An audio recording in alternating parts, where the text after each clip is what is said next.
mortgage and all sorts of debt misery together. So she'll tell you, you looked like shit. Throw out that fucking shirt. How old do you think you are, 18? Fucking Momo's crying uncontrollably in Saratoga because I think I've just encapsulated his entire life with Momo.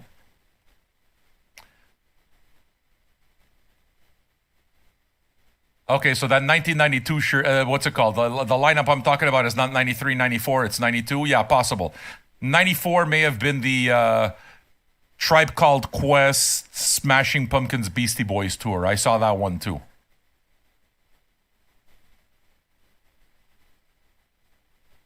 I mean, I know that some other people, what they do is they take their shirts and they kind of like make a quilt with them. Cool idea. Cool idea. But I'm not sure that it's going to be the most durable quilt in the world, right? Because if you're taking old concert shirts, they're already all fucked up. 94, yeah. 94 was Ice Cube, Tribe Called Quest. Who else was on that? Luscious Jackson was on that. Nick Cave and the Bad Seeds. P-Funk All-Stars. 94 was the year that I did mushrooms for the very first time in my life. And on the very first time that I did 2 grams of mushrooms, the very first time of my life. And I barged into an interview that the Quebec MTV was doing with George Clinton of P-Funk. And I just barged into the fucking interview while they were live on camera, completely high on mushrooms, and started interviewing him. And that footage exists somewhere. I don't have it. I used to have it on VHS somewhere, but that footage does exist somewhere. There is footage of me, the first time I've ever been on mushrooms, interviewing George Clinton live. It was so good. It was a good time, as you can well imagine. Everybody good, folks? Hey, have you prepared where the fuck is Polam? Is he having trouble with his computer again? He's having trouble with his computer again, that shitbox computer of his. I bought this guy a fucking computer. Well, we crowdfunded a nice computer for him. He still hasn't gotten it yet. I don't even know what the deal is. Mosley, he wishes he remembers more about that 1999 tour. Do you remember when the downpour happened, Mosley? Now, I told you this story before. I just don't know if you actually have a memory of it. I was the smashed one. But in 1992, Saratoga Springs, at one point, and it was in the afternoon, at one point, okay, this was earlier on. Pearl Jam, I think, were on their first album still. That tour, I think they hadn't even released Verses yet. It was just the one with the goat on it. I think they were still touring off the first album, 10. Maybe the second. I don't remember exactly there. But early on, definitely, like Yield had definitely not come out. Vitalogy had definitely not come out. So it was either the first or the second, right? And Pearl Jam were on stage. And they were doing one of their more energetic songs. I'm trying to remember which one. And during one of their energetic songs, a song off side 2, I'd have to look at the cover. All right? A torrential downpour. The heavens opened up. Mosley can back me on this because he was at the same tour. We didn't know each other. The heavens opened up. It was an insane downpour. Insane. It's like, we're fucked. If it's going to rain like this, we're going to freeze. People hiding under their fucking flags and shit, you know, trying to hide under their blankets. And it's like the blankets are soaked. I mean, what are you kidding? It's a total loss. You can't get away from this. You're going to leave wet. And they blasted during this song that were going hard. It was really fast. The minute they finished the song, the torrential rain stopped and the skies opened up and the sun started coming out. Again, I don't know if Mosley remembers this. I remember it very clearly. It's like this downpour lasted about 5 minutes. It lasted as long as one fast Pearl Jam song. The minute that song was over, everything got sunny. What the fuck? Of course, I was like 22 years old, so I thought it was magic. So much fun. So much fun.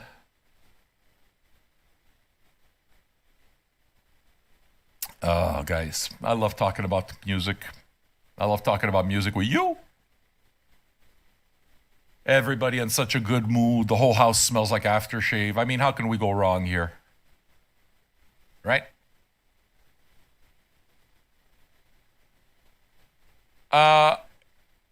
What song would it have to be? I'm thinking it was Why Go On. That's the song that I even had in my head. I'm pretty sure it was Why Go.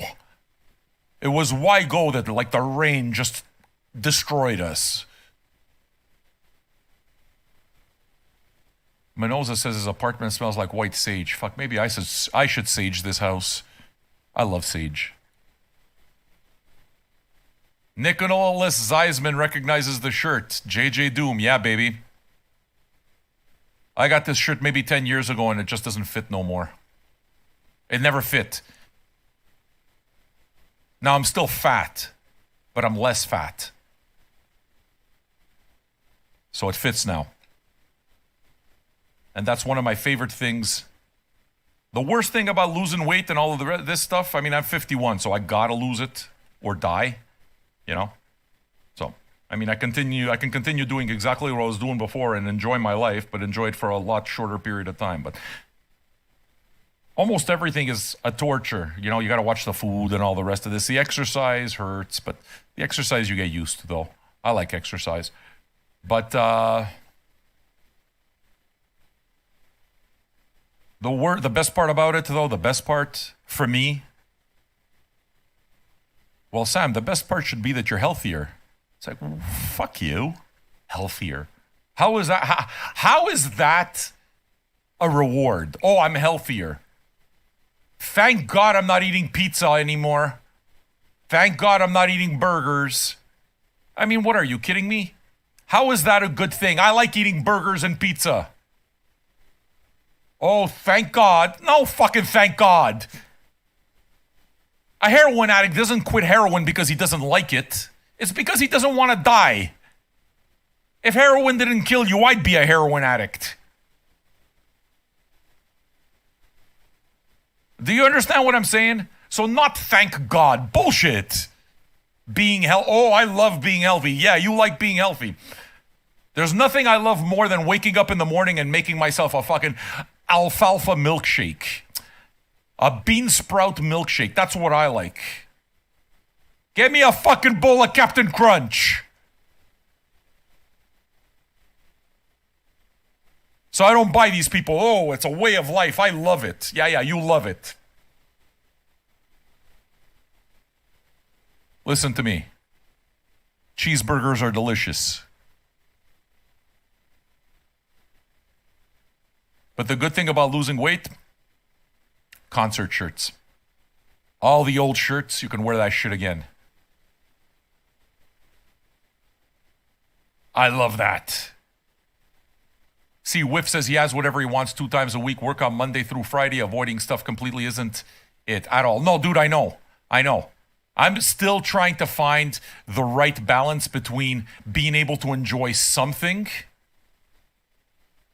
Like, you know what I mean? It's kind of like when you're way heavy. I started at 281 pounds. I weigh myself on Friday. The last time I weighed myself only twice a month. I weigh myself on the 1st of every month, and I weigh myself on the 15th of every month. So Friday is the 1st of October. I weigh myself on the 1st of October. Last weigh-in was September 15th.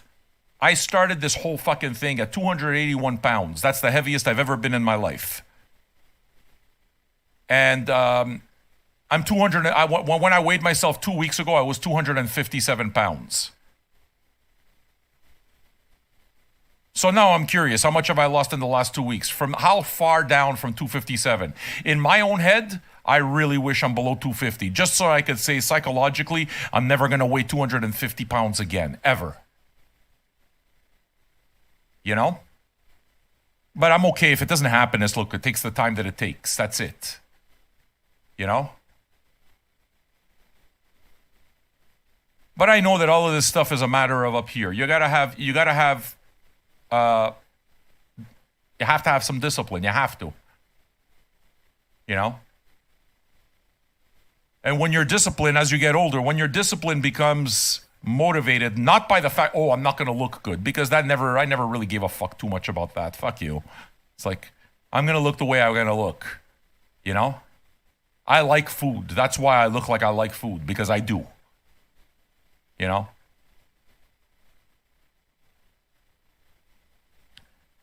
But you got to be able to eat some goodies. But at the beginning, when you're starting to lose the big stuff, and I'm still there, I still got to get to like fucking 250. Then I got to get to 240, you know? You can't take chances. It's not the same thing. It's once you reach a certain state of metabolism, once you're there and you maintain, then you can kind of start allowing yourself a little bit. You know what I'm saying? The revolution will not be televised. When will this start? This has already started. Fuckhead. Listen to me carefully. Fuckhead. Go turn on Spotify and don't ask me when it's starting again. You ask again, I'm going to block you. You shit stain. The talking is part of the show. Do you understand this? You fucking clown. Go listen to Spotify. Do me a favor. When is it starting? Asshole. I'm talking to my friends. Are you okay with that? Get the fuck off my channel. Why is he so angry? Mosley, why am I so angry? When's it starting? I've already been on for 15 minutes, you dumb bitch.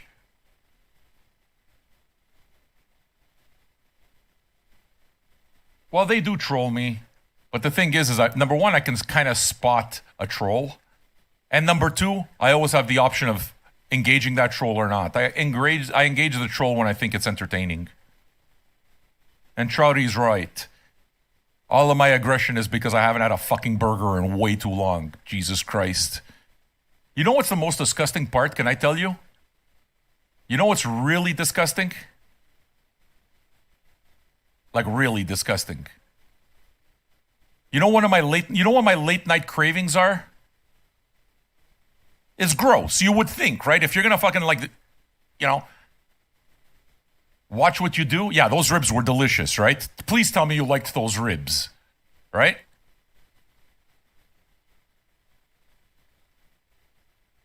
What was I just saying? I forgot what I was just saying.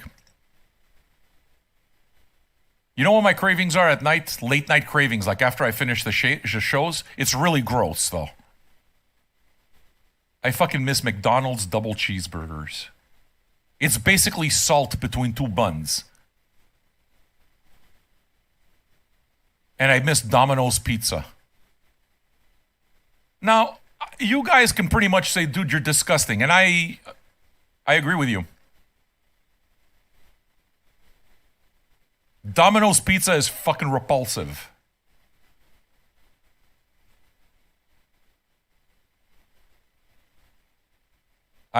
Doesn't matter. What about all about self-respect, loving yourself and treating yourself well? I don't know what you're talking about, Jacob Jones. You want to know what self-respect is? Enjoying this program a lot and becoming a patron.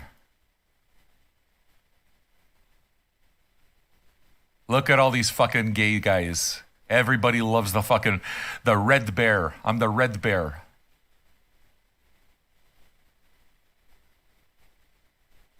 Is it an unfair question to say how many of you are gay and just like me because I look like a big bear? Because I'm okay with that. I don't give a shit. I'm fucking happily married. And I'm real good with my gay friends. Real good. Love my lesbian friends, love my gay friends. If you're transitioning, I'm okay. God loves you, I love you. You see, Trouty, he's not gay, but he's gay for me. I love you, Trouty. Fucking Trouty. He's new and he's already speaking the way he's supposed to. Whiff already. I fucking love Whiff. He's been a patron less than a week, but I love him. Yeah, man.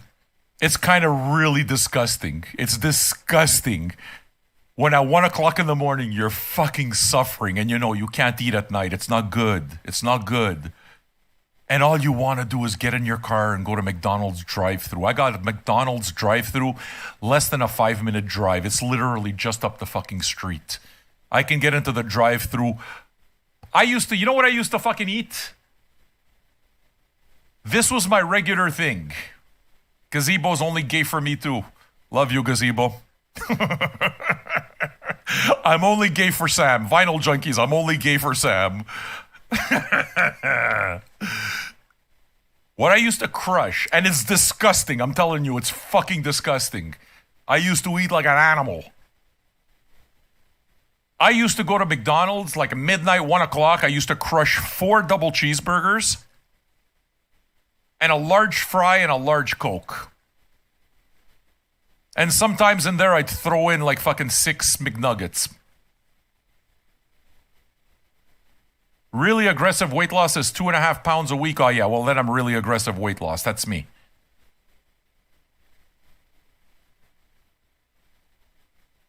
You know why? You know what it is that my strength is? I work my ass off. I'm somebody that if it hurts, I'll fight through the pain. I just work. You know? Yeah. That was a thing. That was just a midnight snack for me. 4 double cheeseburgers, a large Coke, and a large fry. Sometimes I'd add fucking 6 McNuggets to it. I know it's disgusting, dude. I know it's disgusting. You don't have to tell me. I know. Either that or the other one, which was huge, and I had to remove the app from my fucking thing. I had all those apps, those food apps, none of them on my phone. I got a new phone, none of them, all gone. Oh, but Sam, you lost all the accumulated points. Fuck the points. I used to order on the regular, okay? I used to order 2 pizzas from fucking Domino's with the cheesy breads. And I'd smash the cheesy bread completely smash the cheesy bread, the whole fucking thing, and eat one of those 2 pizzas. That's a lot of fucking calories at night, boy, and then I'd go to sleep.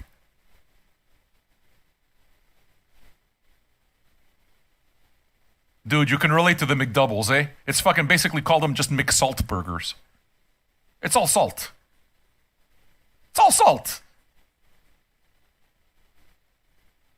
But that shit is so addictive. So addictive. And it's like any other addiction. People could say, oh, I'm happy to give up smoking. I'm happy to give up drinking. Fuck you. You're not happy to do any of that. If you could smoke without any consequences, you'd be fucking smoking 5 packs a day. If you can drink and not worry about cirrhosis of the liver, you'd be drinking forever. I'd be the worst crackhead in the world if I didn't have to worry. I've never done crack. You know?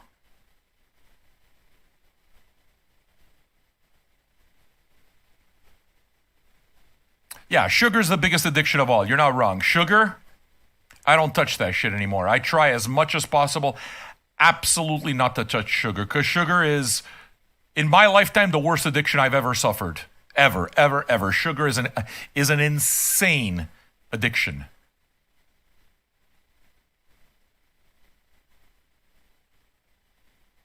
So much so that I haven't eaten that McDonald's shit in years, and I still crave it. Not years, months. But I can still crave it. Oh my God. Blump, you're serious? I can have honey? Like if I can have honey and I can just enjoy half a teaspoon of honey, just half a teaspoon of honey a day, I don't have to put it in anything. All I gotta do, just a half a teaspoon just to eat it like that. You know how happy that would make me inside?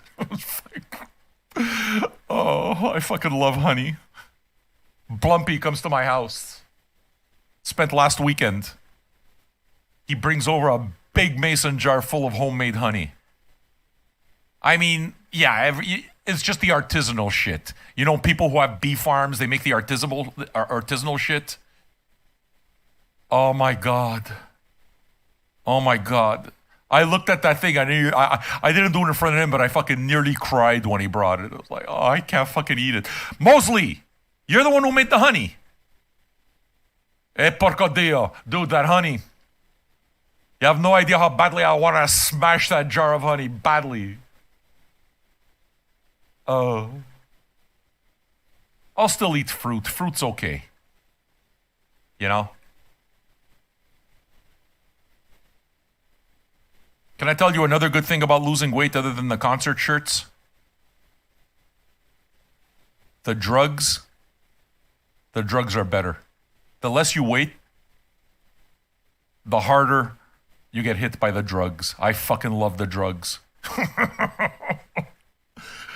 Like, can I tell you one thing that I'm pretty sure I'm never going to give up, ever? Because I don't think that there's ever going to be a health reason to give it up. Marijuana.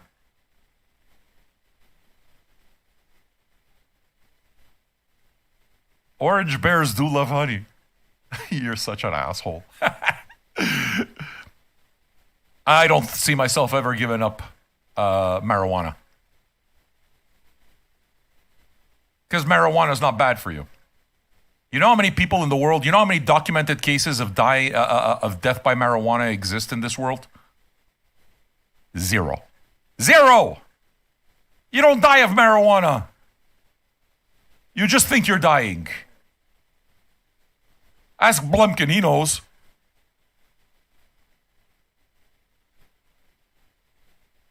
So, I mean, obviously, if you're smoking weed, then it's a different story, right? There's the carcinogens.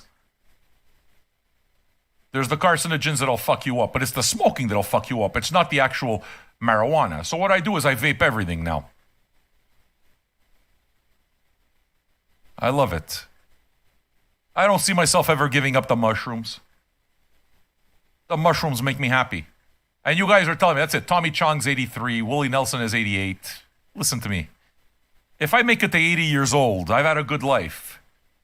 I'm not one of these guys, I got to live to be 100. No. I want to live only as long as I could do what I'm doing now. I want to live only as long as I can work. That's what I want to be able to do. I want to be able to work for the rest of my life. Don't you want to retire? Fuck no. Retire what? I talk to cool people all the time. I talk to cool people every day of the week. I talk music every day of the fucking week. I play music every day of the week. Retire? What retire? That's what fucking people do when they retire. I'm not retiring. I want to be one of those. I want to be like fucking Larry King. If I die hunched over in front of my fucking turntables over here, in front of the camera, I die on camera. I'm good. Just give me until 80 at least. And that comes back to why I'm fucking doing all of this diet and health shit. Because a 51-year-old man shouldn't weigh 281 pounds. It's too much. Even 250 pounds is too big. I mean, I'm a big guy. I'm 6'1". That's like nearly 1 meter, 180 centimeters. You know, 178 centimeters or something for our UK and Europe friends.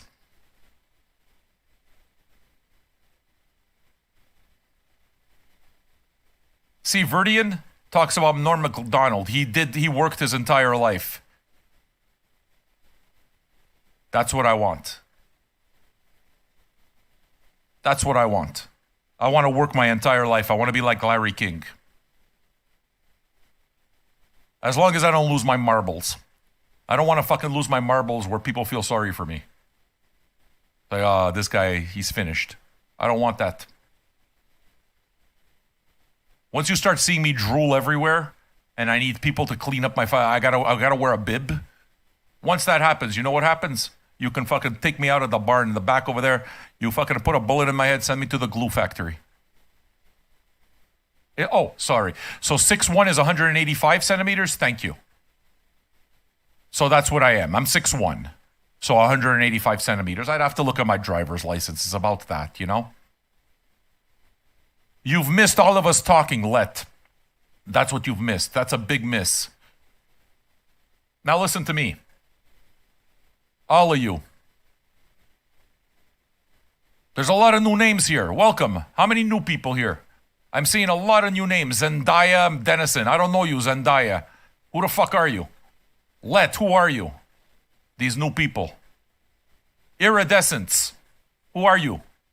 Telarius, you're new. Listen to me, all of you. Can I say something that might piss you off? But you're going to respect me for it. Can I say something to all of you? Johnny, I know that you're new. You think I don't fucking know you're new? I know the ones that are new. LP Reaper, CB, I know that you guys are new. But I like it when you guys tell me. You understand? Can I tell you why? Listen to me careful. Okay? Zendaya stalks me regularly. No problem, brother. Listen to me, folks. You can listen to the show as much as you want. You can lurk as much as you want. I mean it, free, as much as you want. So all of you that have caught a good number of my streams, you already know about Patreon, don't you? Don't say you don't, bitch. Don't say you don't. Don't say you don't. You're lying to me. You know about it. Now, I'm not going to give you shit for not being a patron because you were kind enough at least to just stay quiet, lurk, you know? What I'm trying to tell you over here is you can listen all you want. Listen tonight. My pleasure. But chat is for patrons. The chat, everybody here knows each other. So Buckman, whatever your stupid name is there. Yo, new from UK. I love my UK friends. I just want you to know that. I have a stupid amount of UK patrons. They're amazing. Chat's for patrons. This community is the patrons because they're the ones who pay for it. The patrons make it possible for everybody else to get it for free. So if you want it for free, get it for free. But free is for those people who are lurking. Lurk all you want for free. Chat's for patrons. Now, can I tell you what the good news is for that, Monsieur Beige? You too, Frenchman. You especially, Frenchman. Monsieur Beige. Écoute-moi donc, tabarnak. You could become a patron for as little as $2 or $5 a month. So join our community, join the conversation, have the fun. We're here during the week, 3 times a week, Monday, Wednesday, Friday, doing these old mans, and I'm here every single night. Patreon.com/Vinyl Junkies is where you become a patron. The link is right there. Now, all of you that have listened to this show know that this is the case. So now, it's time for you to step up. And if you don't want to step up, just keep lurking for free. Seems fair, right? Lurk all you want. Get it for free. No fucking problem. But if you want to be a part of the community that's happening right here, please know that I know everyone. And if you're new, I'm going to know you're new. I will. Because I know everyone here. We all know each other. Revo. Incredibly Hungry. Frico. Polum. Prepaid Obsidian. Knox. I know all of you. Fucking Whiff. Whiff, 100% bitch free. 100% bitch free. You know what would qualify as a bitch to me? Somebody who wants to take it anyway, somebody who wants to enjoy the community so much, but they don't want to do their part in it. And so they don't like, oh no, I'm going to take the community, I'm going to talk, I'm going to do all of this. I'm going to take what everybody else became a patron for, but I'm going to take that for free and just disrespect the fact that everybody else is a part of the community. That I don't like. That's to me is bitch behavior. I hate fucking bitches. I hate them.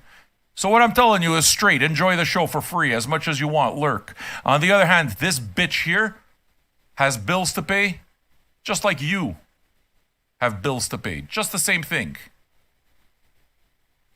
So what I'm doing is I'm asking you for the most minimum active community, become a patron. You can become a patron for as little as $2 or $5 a month. If you can't become a patron for $2 or $5 a month, please, with my compliments, listen for free. I mean, I can't imagine anyone in their right mind thinking that that's not fair. Nobody. Because it is fair. Do you understand? My producer, Pullum the producer, has the shittiest computer on this earth. So he loses his connection on a regular basis and I have to let him back in on a regular basis.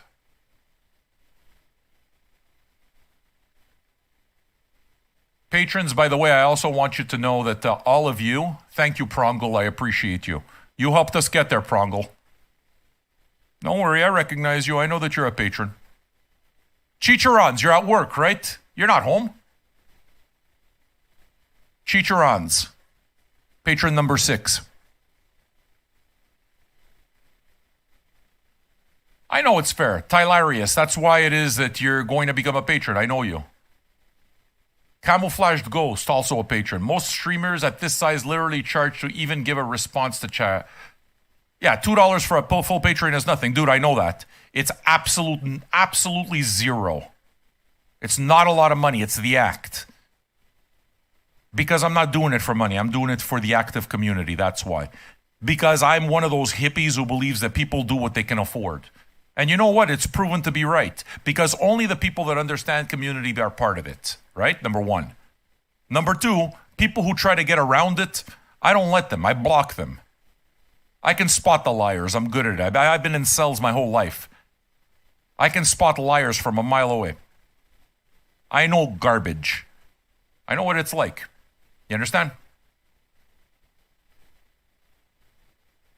So the reason I want it to be as cheap as it is because I want people who don't have a lot of money to be able to afford it. Because it's not just the music. There's an entire community here that's being offered to you. An entire community of music nerds who love their music. And you know what? There's pretty much a no asshole policy. I'm the only exception to it. I am definitely the biggest asshole in this group. I'm the biggest asshole of the community. Everybody else thoroughly decent. So, and it should be said that a lot of you understand that very clearly because we're certainly not having trouble getting new patrons, man. People understand that, they value it, and that's the whole point. That's why people become patrons, because if you really value the show, you do it. You don't even have to fight. You won't even start anybody who values, they're not going to, the currency exchange, I don't have money. Listen, when you go to the store and you have to buy a fucking liter of milk, do you go to the store and you tell them how poor you are? You want the milk, you pay the milk. That's it. In my case, it's even cheaper than that. You want the show, you can get it for free. Just shut the fuck up. That's all. Seems fair, doesn't it? Sure does. Well, Sam, when you're that rude, listen. The reason I'm rude is so that you know right away that I'm an enormous asshole. So there's no surprises later. You already know I'm an asshole right away. I fix it up. And if you can get past that, then we're good. Tyler Hopkinson, where are you? He became a patron earlier. He's actually the guy that was just saying now. He became a patron earlier. Tyler Hopkinson, I just want to say welcome. Thanks for stepping up, bud.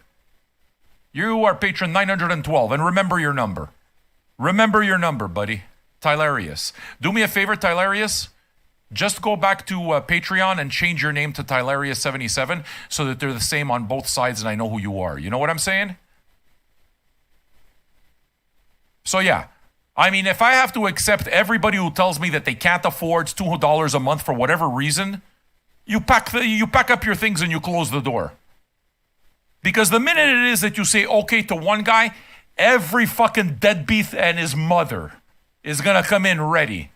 Hey, did you know that if you come up with some fucking really lame excuse to shirk your tiny obligation, which is basically bringing a bag of chips to the party once a month, did you know that you can do that? You know what happens? Every deadbeat in the world is going to try to get into your party. Do you want to be in a party full of deadbeats? Not me. Not me. You understand?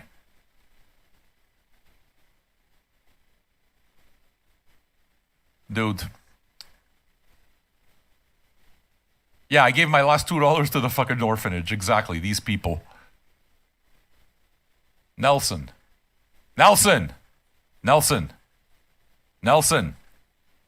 Nelson. Nelson. Nelson! Nelson! Nelson! Nelson!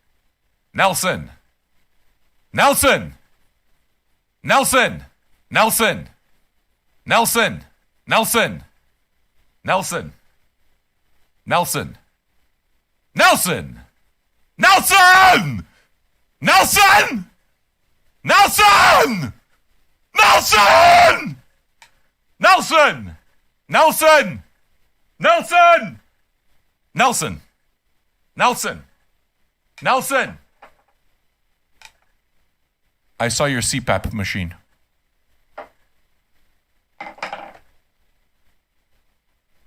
All these new people. When's the show gonna start? The show started 40 minutes ago, you fuckhead. If you thought the beginning of the show is the beginning of the album, you can go listen to Spotify. I'm talking to my friends. Is that okay by you? The last time Nelson didn't answer, so I went on for 11 minutes. Everybody's there. This guy gonna fucking stop at some point? Like, does he just continue? It's like, you better fucking believe it. Nelson wasn't even home. He was driving somewhere to get himself some takeout. Doesn't fucking matter. I blasted him for 11 minutes. He finally answered. He had to fucking get on Zoom in the car. Say, what do you want? And then I told him, I saw your CPAP machine. Brandon Lett, where are you?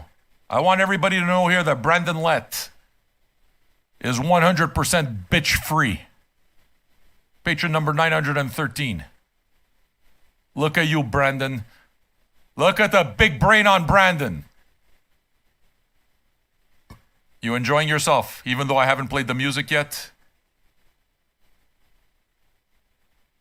I don't know German, sir. I know French, English, and Italian, and I get by in Spanish. That's it. Now my turn to answer a question. Zangris, are you a patron? There's only one answer. I won't tell you that there are other answers. So let's just pretend that you're answering. Gangris, are you a patron? Answer the question. Are you a question? Are you a patron? Yes or no? You notice how they all go quiet? Will this guy go quiet too? Or is he just going to say, oh no, I'm not a patron? You're a little kid who can't steal from your mom, eh? I'm afraid we're going to have to block you, Zangris. This show isn't for little kids, and if you don't have $2, go get a new job. How's that? My daughter's going to be 16. I told her to get a job. Summer job. So I don't care if you don't have money. Ken TV, you figured it. You have to pay to chat. No, you have to pay to be part of the community. You can listen for free. Don't look at what you have to pay for, fucknut. Look at what you're getting for free. You're here, you're listening, right? That's free. So I'm giving you something. I'm not asking for nothing. I'm giving you something. If you want to be a part of the community, then you step up, you level up like video games, and you throw $2 or $5 a month. You don't have to. You got a choice in the matter. So what I'm saying, Kent, is that I already can't stand your face. And you're strictly somebody that I'm probably going to block. Go become a patron or shut the fuck up. Where are you there? You're going to join this thing over here. I need you to throw people out. Runyon understands perfectly. You're in my home. You're in my home right now. You're in my house. You're a guest in my house. I'm telling you, you can listen for free. You're telling me you're going to complain that you can't chat for $2? I'm telling you right now that you're exactly the kind of guy that I'm trying to get rid of. I'm trying to get rid of guys like you. I hate guys like you. Because $2 a month is the most micro of micro transactions. But a bitch like you is going to complain about it. Do you understand what I'm saying to you? Get it for free. Shut up. That's all. If you want to be a part of the community, I talk to people who are my patrons. I talk to people who actually support what I do. Because it's my house. I want to talk to my friends. So, get the fuck out of my room, stay quiet and listen for free, or become a patron. The choice is yours. Don't act all fucking outraged. This cunt. I fucking hate people who get all outraged for $2 a month. Get the fuck out of here, please. You know how much I can't stand your face? Cheapskates, fuck. And I can guarantee you that if they're being cheap here for $2 a month, these guys are cheap everywhere. They're cheap everywhere. They're the fucking cheapskates at the party. They're the go to a party, bring a 6-pack, but drink 12. They're those guys. Who wants those guys at parties? Nobody.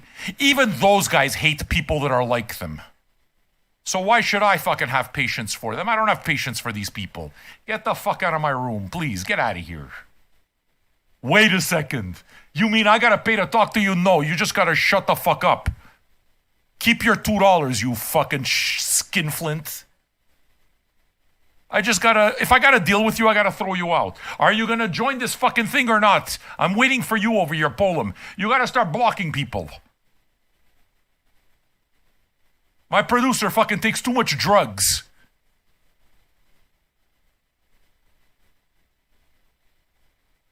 You know that you're working, right? Maybe you should stop taking all these drugs. Did you ever think of that? You continue like this, your performance review is gonna fucking suck. Yeah,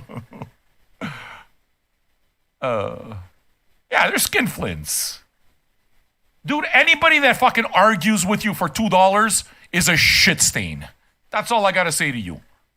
Anybody, no matter what the premise is, if they're arguing for $2, they're garbage. Cut them out of your life. They're garbage. Because these are the people that'll leave you fucking starving in the street when push comes to shove. No matter how much they say they're your friends, you don't want friends like that. You don't want friends like that. The kind of friend that'll take his shirt off his back if you're cold is the kind of friend that understands that he's going to attract the same back, so that when he's cold, he'll have people that'll give him their sweaters. And it's worth building a community around that. That's what we call a good community. Not the dickhead who's going to complain about $2. Fuck that guy. You understand? Fuck him in his ass. That guy doesn't give a shit about you or anything. You understand? Because he'll fucking destroy his own name. He'll make himself look like a shit stain for $2. Do you understand? That's why I don't want you. What's your name? With the fucking hammer and sickle. What was that fuckhead's name? I want to know who that fuckhead was. Kent TV. Get the fuck out of here, Kent. Hold up. You understand what a bitch you are? Have I made it clear that you're a bitch, Kent? Have I made it clear? Have I made it clear that you're a bitch? And you become a bitch for $2. So you're one of those fucking $2 blowjob whores. You're not even a classy bitch. You're one of those fucking crackhead denture whores. You understand? The fucking dumpster blowjob whores. You're one of those. Do you understand, Kent? Have I made it clear what I think of you?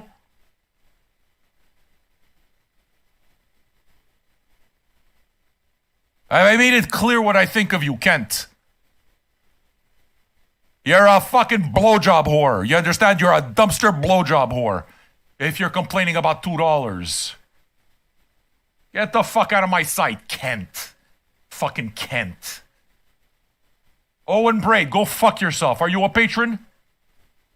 Shackleton, you don't have to worry about it. What, you've never been here, me yelling at people? This is what I do. I like it.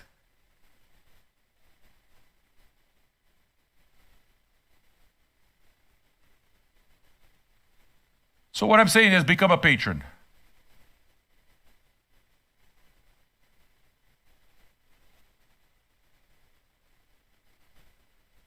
And I got to tell you that the patrons, they all understand that when I'm yelling at them, it's part of the thing. I'm not yelling at you because I'm trying to hurt your feelings. Believe it or not, some people appreciate when somebody's straight with them. There's some people in the world that appreciate straight shooters. Even when the straight shooter talks straight about your own bullshit. They appreciate somebody who calls you out on your own bullshit. That's what I'm trying to attract. I'm not trying to attract somebody who gets offended when I call them on their bullshit. Those are the people I'm trying to avoid. That's why I put it there, so I know who you are, so I can get you out of my sight. I get you out of my sight. Do you understand, Kent, how much I can't stand your face? Go give a dumpster blowjob. Go buy yourself some supper. Don't worry about giving me $2. You're a fucking cheapskate. Go to the back over there. Give out a fucking, take out your dentures. Give somebody a dumpster blowjob. Go buy yourself a double cheeseburger. They're cheap. The $1 menu on McDonald's. Go there. You can complain to that. Wait a second. So if I order food, you mean I gotta pay for it? Oh my God.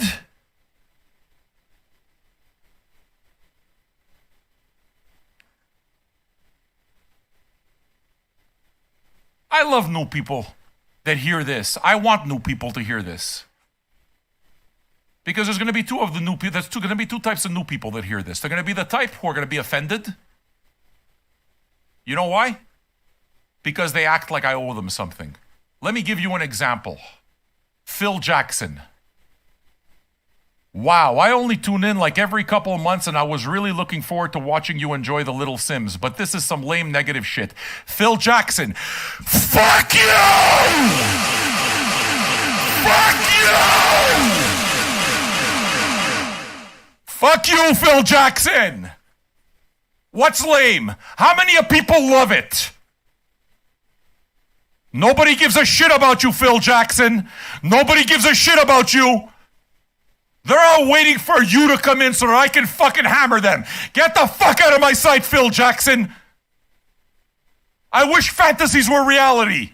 I'd fucking smash your head with a bat. I'd fucking Negan you. Negan! I'm Negan. I'm Negan.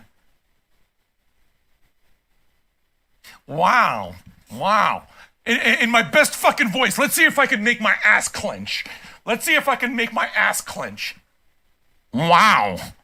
I'm fucking white. My name is Phil Jackson. You know, I tune in every couple of months only, and I was really looking forward to enjoying this. But you know, after all of this negative thing, I think you gotta go.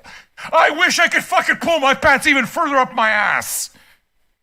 Take the fucking log out of your ass, Phil Jackson, you fucking pussy. Get the fuck out of my room, Phil Jackson.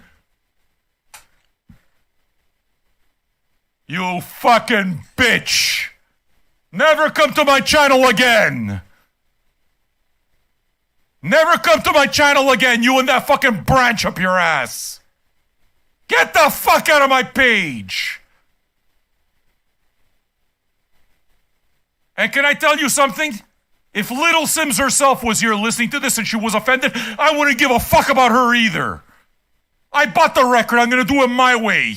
I paid for it. I don't owe you shit!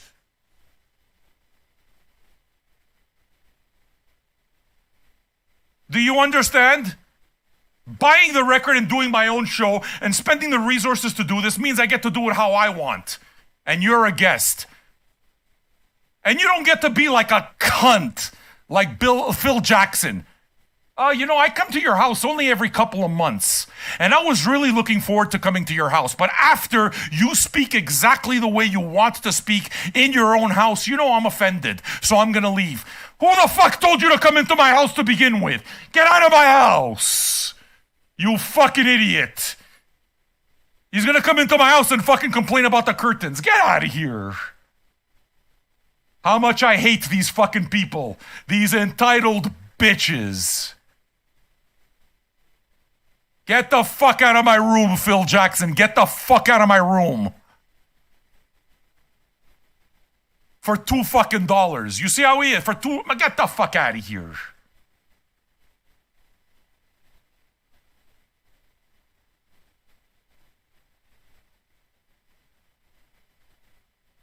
I mean, they act like you owe them something. I mean, what the fuck do I owe you? What? Tell me how I should speak, Phil. What's appropriate? Should I be polite? Should I speak in a manner that doesn't offend the fucking Queen Mother? Is that what it is? Why don't I spend the rest of my life trying to act in a way that doesn't offend the vast majority? Why do you think I do what I do? Because I'm fed up of being with fucking pussies like you. That's why. That's why I'm out of regular society, because bitches like you, I'm fed up of having them around.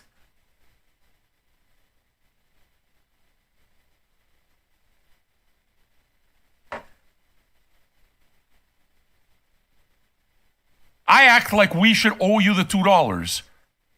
Bitch, you're in my room. You're in my room. What part of this don't you understand? You can change the channel. I don't owe you conversation, so it's not about what you owe me. I told you you can get it for free. Yes or no? I told you you can fucking lurk all you want for free. Yes or no? What do I owe you that you could already get for free? Zangris, you're a bitch. Understand that. You're a bitch. Do you understand that you're a bitch? Nobody owes me anything. I do a show my way, including Rude. And the people who like it for exactly what it is become patrons. That's it. Do you understand the concept, Zangris? Or are you still under the impression that I owe you something? Or that I'm acting like you owe something to me? It's my house.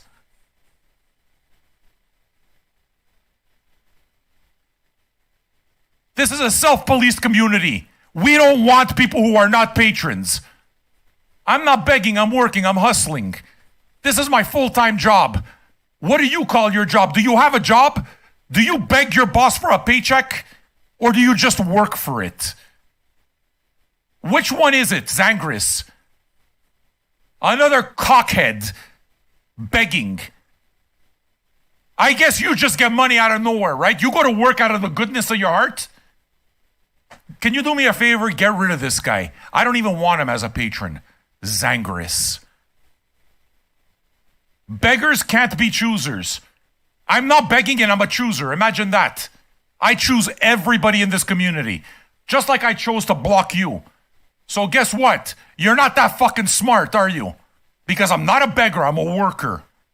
I've worked 566 straight days. How many without a single day off? How many days have you worked, Zangris?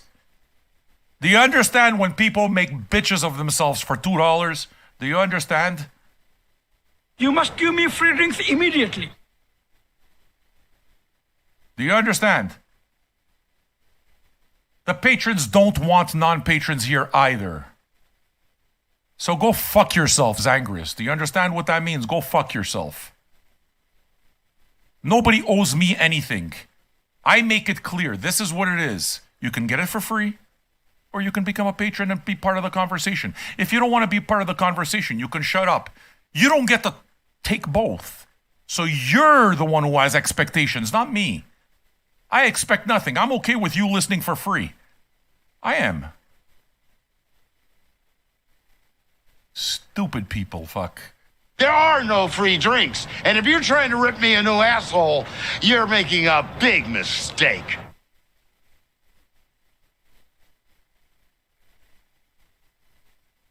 I love yelling. I can't defend my statement. Your dick rider mods are banning. No freedom of speech. No, you don't. Listen to me. Freedom of speech doesn't exist over here. You're in my house. So you're right. There's no freedom of speech, Zangris. You're a dickhead. I'm telling you, I don't want me in your house. He's on YouTube too. Get rid of him on YouTube. So you're right. There's no free speech. You're in my house. You respect me in my house. Freedom of speech. I'd smash you across the head. Fantasy, of course. Do you understand? I'm telling you straight out that I have disdain for people like you. I don't want you in my room. Free speech. Another fucking free speech advocate. Free speech.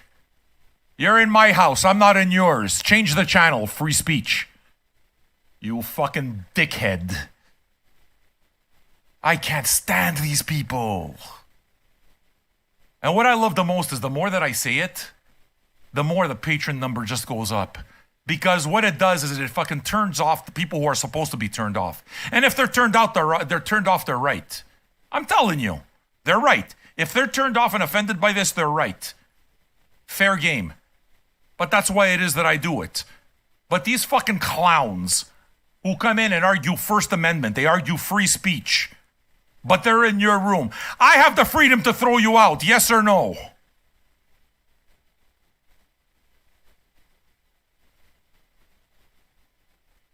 The couch is for people who have a space here. It's for members.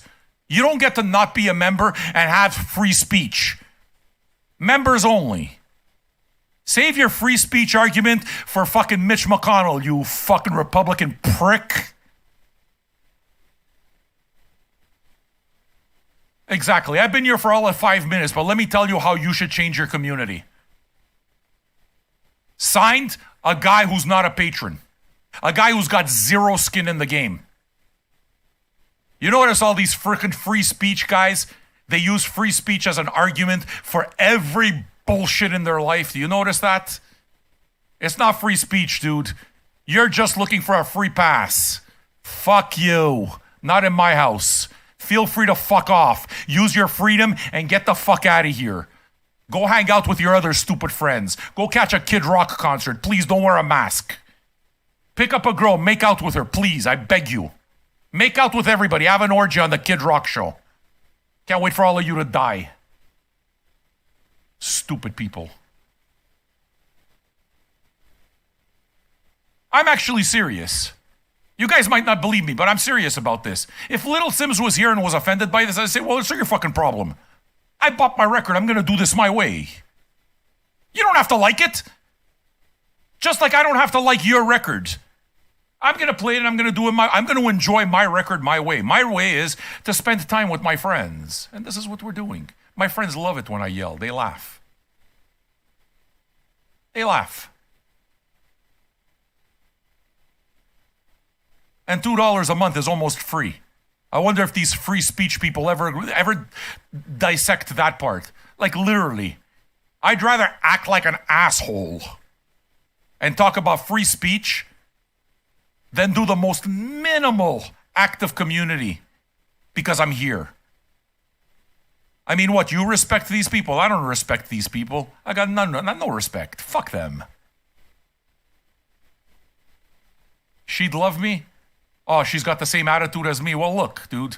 Again, I'm not trying to be anything other. I'm not trying to impress musicians. I'm not trying to impress Rolling Stones. I'm not trying to impress anybody. I don't give a shit. What I'm trying to do is I'm trying to live my life. My way, no other way. Do you understand what I'm saying? That's it. My freedoms. You're a fucking idiot. What freedoms? Who owes you anything, you self-entitled bitch? No, almost free for me, exactly. And they're all Americans, too. They're all fucking Americans. The freedom fighters are all Americans. The biggest assholes in the world. Not all Americans are assholes. The Frenchmans, it's not because they're trying to be assholes. It's because they're cheap. Same thing with Italians. Italians from Italy. Cheap. Fucking cheap. They're spaccons. I hate them. Look at these people use their free speech to argue against paying almost to getting it almost free. Dudes, I don't hate Americans. The majority of my patrons are Americans. The majority of the people that I speak to every single day are Americans. I love my American friends. Love, love, love. I hate stupid. Okay? I just look at Venn diagrams. And Venn diagrams tell me that when you get an asshole online who's arguing about freedom, it's a white American dude. That's it. Probably Republican. That's it. That's an educated guess. It's usually true.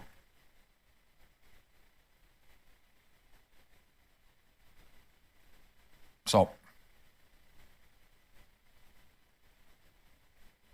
what all of this, you know what it does, friends? Can I tell you what it does? It allows the fucking weed. I took like a 50 milligram pill. It allows all the fucking THC to work through the system and I get all fucking kumbaya. Do you understand?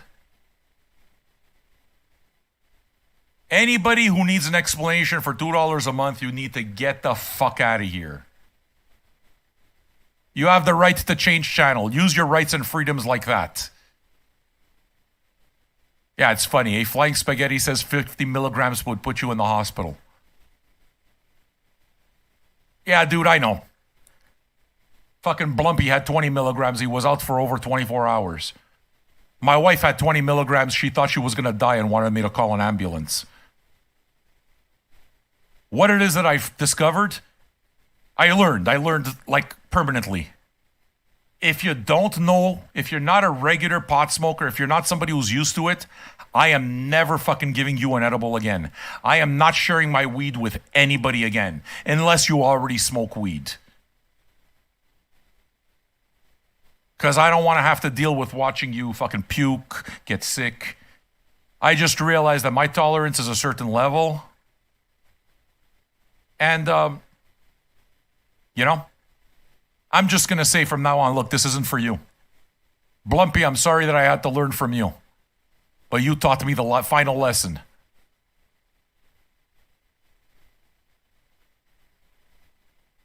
But Blumpy's the best. I love Blumpy. And I'm committed to you guys. Why? Because you've made an act of community. You're committed here, right? So listen to me. Where's patron number 914? Let's find him. Or her. Lots of women here. Lots of women. Happy about that. Lots of people from the LGBTQ community here. I'm happy about it. Lots of ethnics. I'm happy about that. You know what we don't have? Fucking bitches who complain about their rights and freedoms for $2 a month. Those we don't have. Those we have 0%. Doesn't it already feel like a better place without the freedom fighters?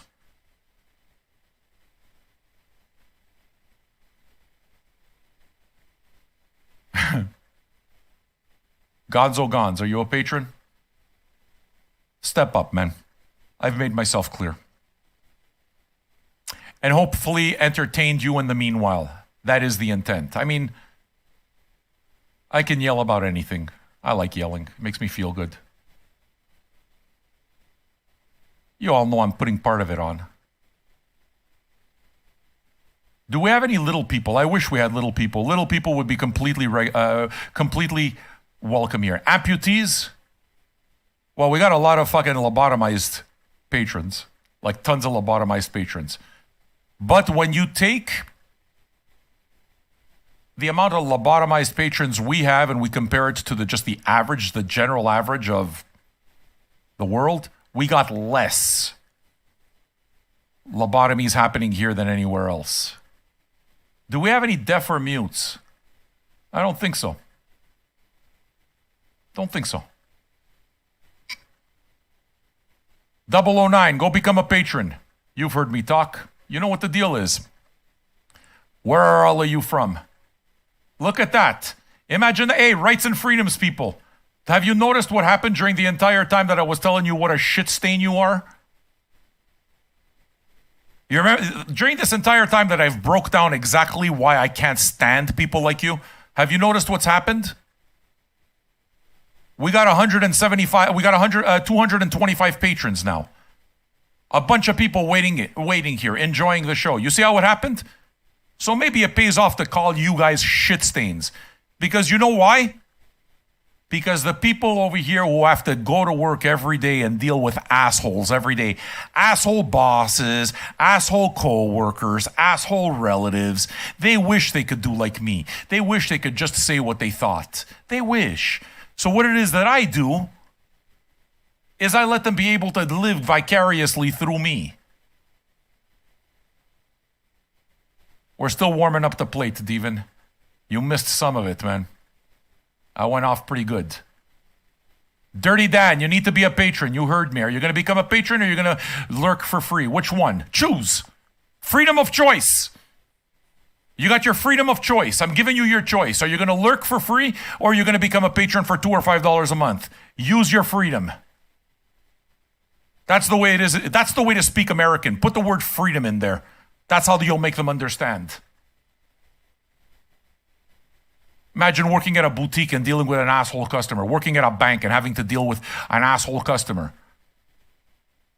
Wouldn't you like just to tell these people, get the fuck out of my bank, you asshole? Wouldn't you love it? Of course you would love it. So that's what I do. Get the fuck out of my house. Oh, he's rude. Yeah, motherfucker, I'm exactly as rude as you would be if you could do it. Difference is that I can do it. I'm in my house. Geez, that's a good idea. But I'm offended. Oh, you mean you're offended and you can't change the channel, you're stuck here? Well, no, but I'm offended. But you can change the channel, right? Yeah, I know, but I'm still offended. I think that it's a lot fairer if I can still stay here, but you're going to speak exactly the way I want you to speak in a manner that doesn't offend me. I need my programming to give me exactly what I want. Asshole, you know how entitled you are? The world doesn't work that way. And if you think I'm an asshole, fair game, but at least I'm an asshole who tells you you're an asshole directly. At least I'm making it clear. I'm sizing you up and telling you, you and me, we're never going to get along. You understand? I have no respect for you. At least I say it. That's got to be worth something.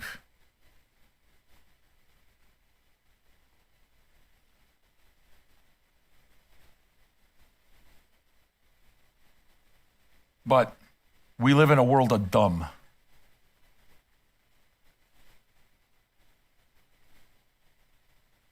All right.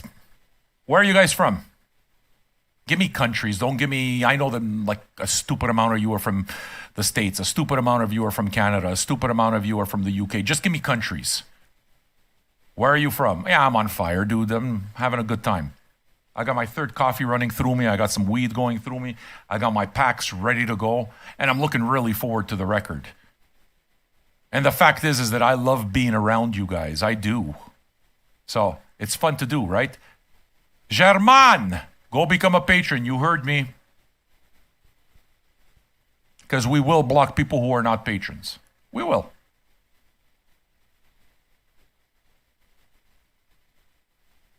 Tylarius is enjoying your day off. Happy to have you here, man. Taiwan. You know what Taiwan never did?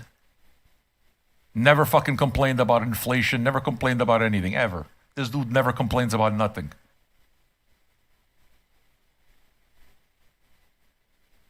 New Zealand. Dude, I'd love to come to New Zealand. Traveling's going to happen eventually. The States, too. I'm going to travel. You talk so much shit, Sam. You're not going to go to the States? You fucking better believe I'm going to go to the States. I love Americans. I do. I hate stupid people. It's a difference. There's a difference.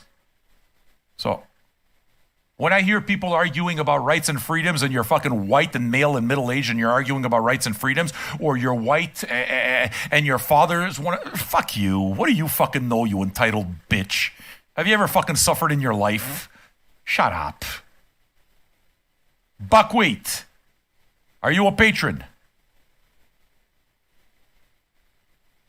If you enjoy what we do, get it for free if you want. Lurk as much as you want for free. Or join the conversation and become a patron. Patreon.com/FinalJunkies. Just like Benny Dongara, who hasn't been here in a while, but he's a patron. Edson Peralta, a patron. Welcome. You don't have to show up often. Buckwheat, not a patron. Neon Siegel, patron. Manoza, patron.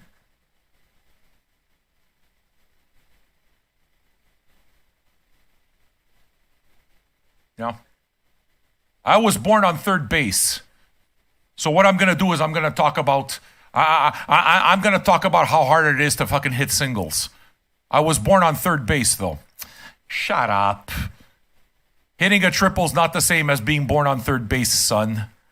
Take your privilege and take it out of my fucking room. You and your rights and freedoms. Rights and freedoms.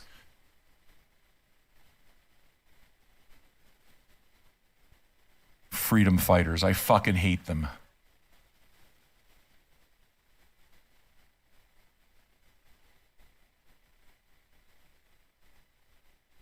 Dude, of course I'm fucking cynical about white culture. I'm a white male.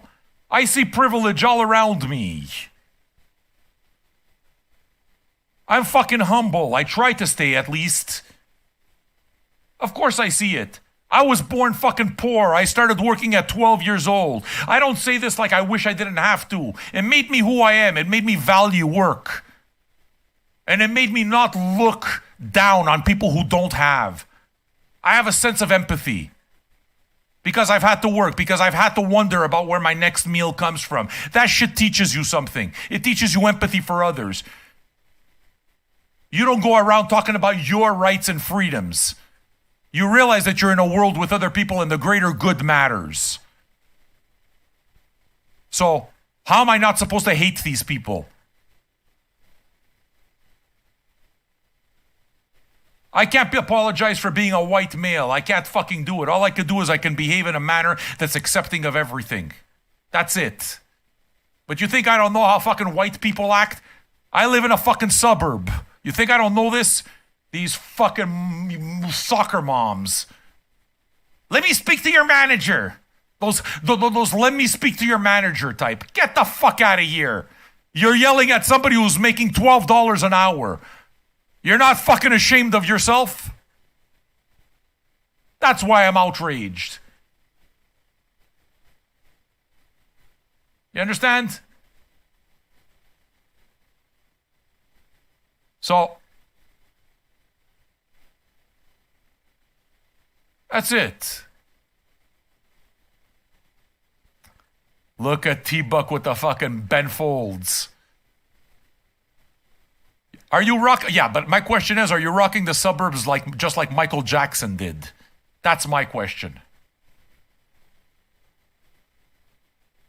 Privilege is real. What do you want me to do when I am around my black friends? You want me to act like it's not true that white people are fucking sickening? That a lot of white people are absolute fucking racists? You want me to pretend like that's not true and that I don't know it's true? And they feel comfortable being racist because I'm white, and somehow they think, okay, well, this guy's got the KKK card. He's white and he's male. So let me just talk racist because it's okay, because it's privilege. No, I'm not okay with that. But I fucking acknowledge that it's absolutely true. Hate to tell you white people, hate to tell you brown people, you're not wrong. White people are racist as fuck. You're not wrong. I got him in my family. I see him all around me.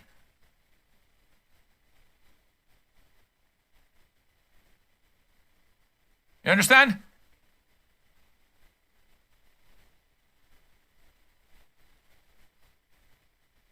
Does Europe have Karens? Yeah, fucking Europe has Karens, dude. You ever been to France? Ever been to Germany? Karens are universal. Karens are fucking universal. Karens are people who behave like there's a certain subset of people that are beneath them. They actually believe themselves better. And they don't understand that we all belong to the same thing, the human race.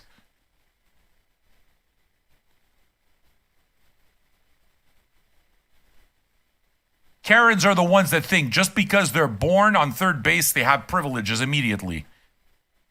And the reason they think that way, and they really believe this, they really do, is because they haven't ever fucking suffered enough or lived enough without in order to see what it's like on the other side. They don't know. Because they are fortunate enough to have lived with privilege, and they don't know. They're too stupid to know, and they lack empathy. I think empathy might be born of suffering. Empathy is not something you're born with. I think you have to fucking be taught that. Empathy is lacking in the world. So what am I supposed to do? I'm supposed to pretend when I get these fucking people that I see them all the time come into the show. I see these fucking privileged people talk to me about their rights, free speech. I'm supposed to act like nothing. No, I'll go off on them. Fuck you with your rights. Fuck you with your free speech. Take your free speech out of my house.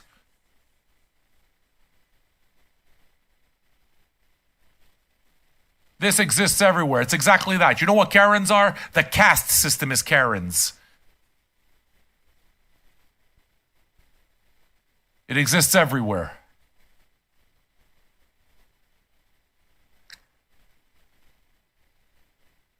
And that's why I yell, because there are still plenty of reasons to yell. Plenty of real reasons to yell. Why? Do I think it's because I'm going to change the world? I'm not going to change the world. What it is that I'm going to do, though, is I can tell you one absolute fucking thing that I am going to do. I'm going to live every day of my life based on my principles. My life, my way. And I've taken myself out of society and put myself in a situation where I could live exactly the way I want, with the people I want, according to my rules. Does that mean dictator? Because that's what people see. No. What it means is that everything's set out, everybody's got the same thing, and we're all cool with each other. We all accept the same principles. Because there's no dictator. A dictator means you have no choice. If you're here, you have a choice. You have to understand, that's what the people who fucking cry about not getting their way and they talk about dictatorship, the Fuhrer, the Third Reich, fuck them. Asshole, you made your choice. Don't act like you have rights. You made your choice. Choice 1 gives you this. Choice 2 gives you that. You chose between 1 and 2. But what you're complaining about is that you want it all. Because you're privileged. Because you're an asshole. Do you understand?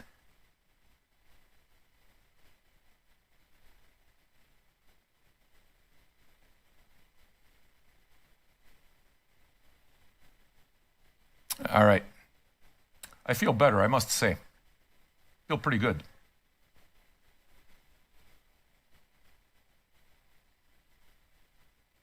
Chicharroni is my favorite.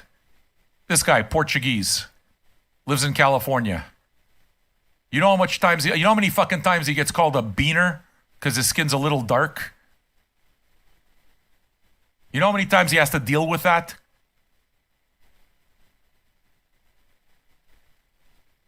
Fuck racists and their rights. Fuck them.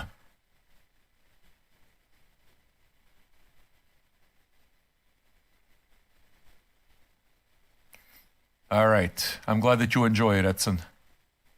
I'm not likely to change.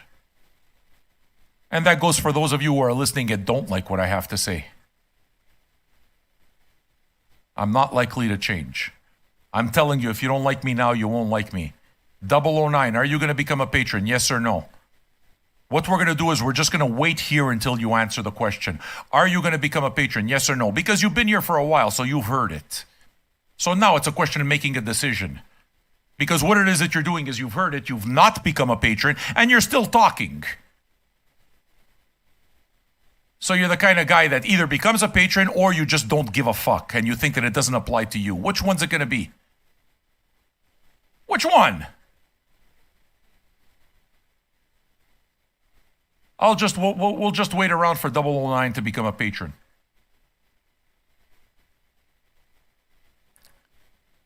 LPE Creeper, Midline Network, Gonzalo Tejada, Porco Dio, Daniel. Where are you all?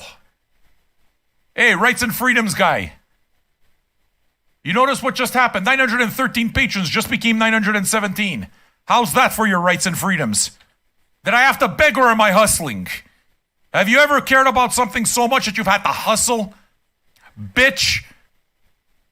I'm not embarrassed at the fact that I build my community and my business one human being and $2 at a time. I am not embarrassed by that. That makes me the kind of entrepreneur that's not afraid to get his hands dirty and doesn't think he's too good for anything. That's what it makes me. What you see as begging, I see as the types of qualities that you need in order to make it. It's too bad you don't see it. And that's either why you're A, a failure, because you don't have that in you, or B, you're privileged, so you've never had to do it. Which one are you? Or C, stupid, that you don't realize that. Which one is it? Daniel Gonzalo Tejada, Midline Network, LP Creeper. Patrons, 914 to 917, Superior Creatures. See how that shit worked? Hello, superior creature.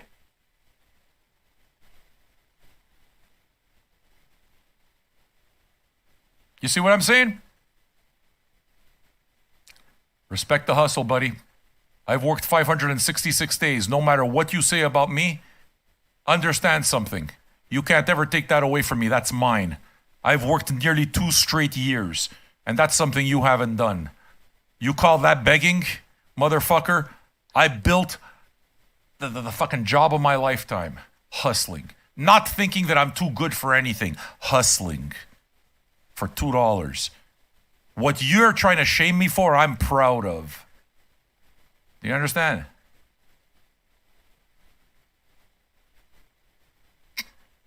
You haven't missed anything, dude. I'm still ranting.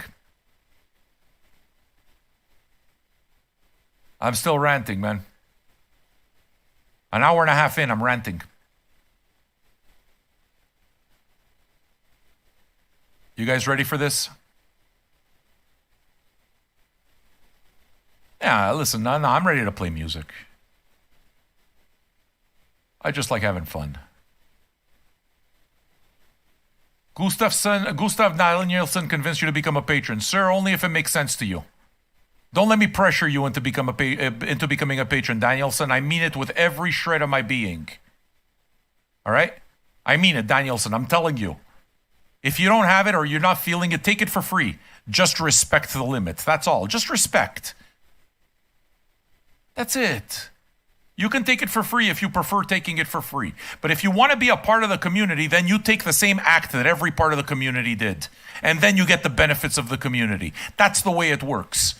Everybody took the act. You are not exempt from that act. You don't get to argue about your rights and freedoms if you exempt yourself from the act. You made your choice. So shut up.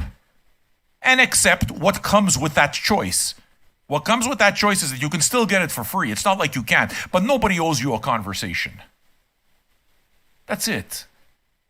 So after hearing all of this, if you became a patron, I'm guessing it's because you wanted to. And if that's the case, then I'm honored. Thank you. What I can promise you is that I'm not going to change. You know what the difference is between Gustav Danielson and those other bitches complaining about rights and freedoms? Gustav Danielson was here at the beginning of the conversation, but he respected what I said. And then his last comment was he became a patron. And that's what he did. 918. You know what that makes him? Do you know what that makes him? 100% bitch free. 100% bitch free, Danielson. Welcome, patron 918. You didn't bitch. You didn't. You stepped up because you wanted to. You knew you could get it for free. You did it the right way. Honor. Not a lollygagger. All right, friends. We're all ready. How many are we now? You know, you should be nicer. You're going to get more people. No. The reason I'm not nice is because I don't want more people. I don't want everybody. I want the right people. That's what I want. You understand? Well, look at that. 209 people, 210 people. God damn. This fucker might have something here. This ginger bear might actually know something. But how does he do it to be that angry? I'm not angry. Don't you understand? I'm outraged because there's lots to be outraged in the world. And to express that is to let it out. You understand? It's like an emotional laxative. You get it all out and you feel better after. Kavish? All right. We weren't sure that we'd be able to get this done, okay? This record wasn't supposed to arrive on time. I had ordered it actually from Au 33 Tours. They sold it out. Wasn't able to get a copy. Pissed me off, so I ordered it from another Canadian shop and had it delivered. The Canadian shop said that the copy was going to come by Wednesday. Then they said it was going to arrive on Tuesday, so we put it for Tuesday. Then yesterday they sent me a message telling me that it's not arriving until Friday. So we had to move this show, and we had already a show that we were going to put in its place. We were going to do J-Lib, Champion Sound. Ready. Up until this morning when the doorbell rang and the postal person gave me a package and there was Little Simz. So basically we knew only about 2 hours ago that this is what the record was going to be, or 3 hours ago. Here we are. Do I think I'm going to like it? Absolutely. I know I'm going to like it, almost sure. No, we're going to do J-Lib. Skydiver, are you a patron? J-Lib is going to happen. There's a change actually to the schedule for next week too. I mean for this week. If we put it up, you'll notice Friday says Stereolab, Dots and Loops. That's not happening anymore. We're changing that one around too. For something more recent. You know what album that we're doing on Friday? The New Low record. I got the New Low. I wasn't sure I was going to get it. So the New Low is happening on Friday. You don't need to worry. Stereolab is going to happen. Stereolab is one of the filler shows. J-Lib's Champion Sound are filler shows because these albums are already very old, so we can fill in when we have to have them. But what we're going to do is I always focus on the new albums and I try to get them as fast as possible. Devoid, you're not even a patron. Why should I do anything for you? You literally just heard everything I said and you think it doesn't apply to you because you're over here, you're making demands.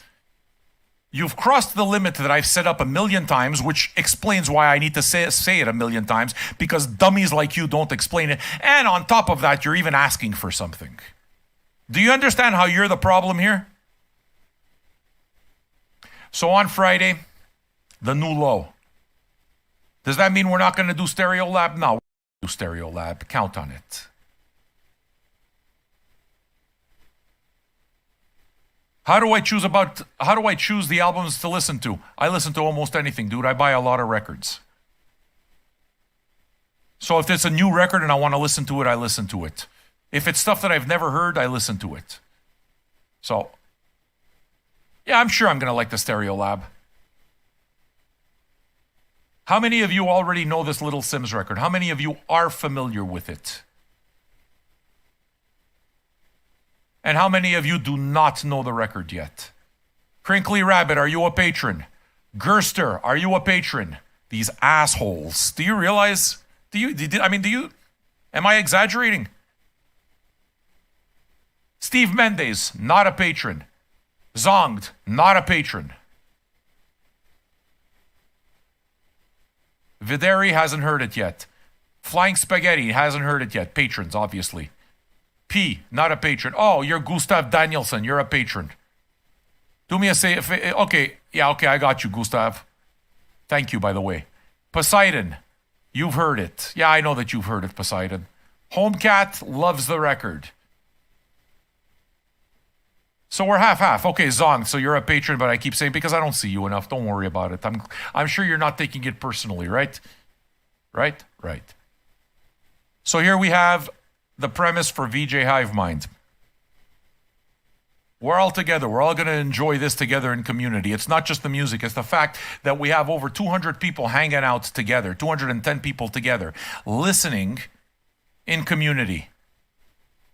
And the magic of VJ Hive Mind is that those who already know the record, and if they're here, chances are that they love the record already, get to share their experience and their joy with those who have never listened to it, like myself, thereby enhancing our experience, by enhancing the overall experience, by sharing their excitement and their enthusiasm for the music that they love with us.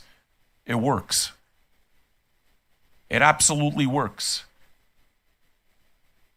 These things are always a good time.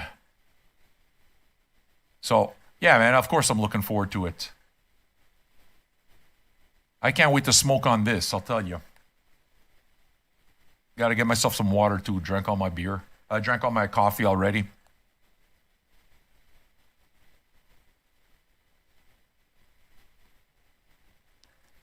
You saw my shirt, eh? JJ Doom. Yeah. The reason is you've never seen me wear this shirt is because it hasn't fit. I can finally fit in it. Dirty Dan, you're not a patron, yes? I mean, because you've been here before, so I've asked you the question. What makes you the exception, can I ask?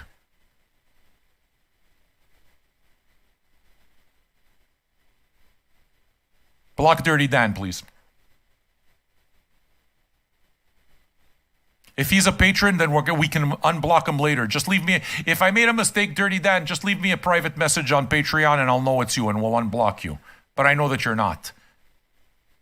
And I know that you're just somebody who doesn't respect the limits. That's all.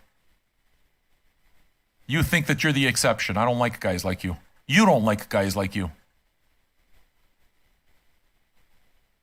I gotta get rid of you, sorry.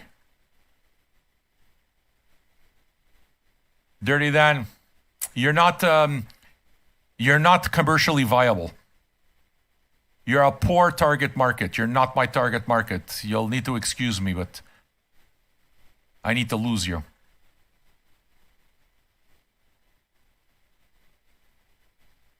The only YouTube channel where the host tells people to fuck off and prefers that they leave. The only channel. And it works. Look at us. Nearly 125 of us in here. It works. You know why? Because even the assholes of the world, they appreciate it direct. They do. They do. They don't like it when you speak direct to them, but they appreciate it. I'm ready to go. I'm really ready to go. Okay, I still got some coffee. We're going to do this. Thank you so much for being here, folks. Thanks for making this time special for me. And yeah, 7 patrons have stepped up, so that's what it is that I'm saying. It's just, it does work. It does. And those patrons, you know what? They don't wind up leaving. You know why? Because I deliver on everything that I say. And once it is that you've made the act of the community, you've realized that the $2 is a complete fucking pittance. A complete pittance. And that I over-deliver. I make a point of it. So the bullshit line is supposed to clear out exactly what you want cleared out. The people you don't want here to begin with. It works. All right, listen to me. Steve Mendez, are you a patron? 78 concurrent viewers on YouTube, only 45 likes. How's that a problem? You would think that the minimum that you could do if you're here to enjoy this show and hang out in this community, that you'd give the show a like. We should have 100 likes. I figure we're not going to start anything until we hit 100 likes, because 100 likes is going to be like that. What do you say? Sorry, folks, I'd like to start, but I can't start yet. We don't have 100 likes on YouTube.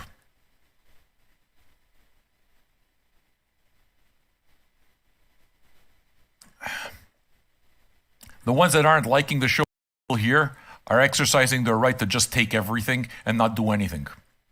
It's their right. It's their right. Did you know that the right to be an asshole and be selfish is written into the Constitution? Did you know that? I'm glad that you like the Jeff Buckley, dude. I gotta tell you that I like Jeff Buckley too a lot. A ton. Dirty Dan became a patron? Is that what happened? Can I tell you that one of the things that I love is when the guys that I say fuck off, I don't want you, become patrons? I like that. Because it shows that they respect the fact that you say it the way it is that you say it. And they still became a patron. And they still... and they know that you're an asshole, but they still like you. It's perfect. Yeah, we got the 100. I told you we would. I knew we would. But Dirty Dan didn't become a patron, though, just so you say so. Don't get ready to block him quite yet. Once he becomes a patron and he sends us a private message on Patreon, then we can unblock him. For now, he's just a liar.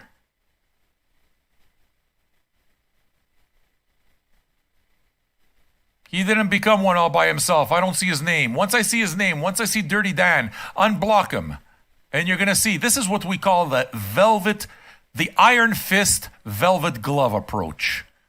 Iron fist velvet glove. Some people deserve the velvet glove treatment. You take care of them. These are the people who support what you do. And then the rest of them who have their rights and freedoms. The freedom fighters, they need the iron fist. Trisha Jervis, who are you? Who's Trisha Jervis? I'd like to welcome you, Ms. Jervis. Sorry if I'm not supposed to use your name. Don't worry about it. What I would suggest you do is just change your name on Patreon to whatever your Twitch handle or your YouTube handle is so that I know who you are, okay? But you are Patron 919, Superior Creature, and I'm happy to have you. Thank you. You honor me, and I'm looking forward to getting to know you, Trisha. I mean this. I mean this.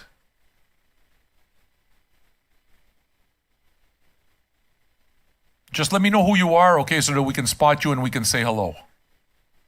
Because you are part of this community and you matter as such. So you only matter if you pay. When you go to a restaurant, the only thing any of the fucking staff cares about is if you pay. Yes. You only matter if you pay. That's correct. Who owes you anything? And it's the biggest capitalists in the world that look for free. That's the worst part. I'm your old man. You've heard me rant now for an hour and 44 minutes, yes? Is that worthy of support? If you like what we do, support what we do. Tip the old man. Would you buy me a cup of coffee while we spin this record? Which is no doubt going to be amazing. It's a single album. That's one of the reasons also that I'm going on, because it's a single album. I like to hang out with you guys at least a couple hours. So I thought we listen to the music, it makes for at least 3 hours. You know what I mean? It makes an entire show.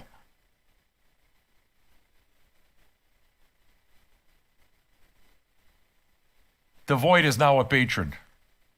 You see, The Void, you know why it is that makes me happy and it tells me that you're the right one if that's the case? You've listened to me act like what a lot of people consider to be a complete prick. And you still stepped up. It tells me that you get it. Now, you know what it is that you could look forward to? Both The Void and Kai Forever. Because now we're at 921. You see how it works, rights and freedoms, people? We started at 907. You see how it works? Does it work? You bitch. Kai Forever, The Void. You are patrons 920 and 921. Superior creatures, both of you, very clearly. Hello, superior creature. Daniel. Oh, it's because you joined half an hour ago. That's why. All right, Daniel. We need to block Dirty. We need to unblock Dirty Dan.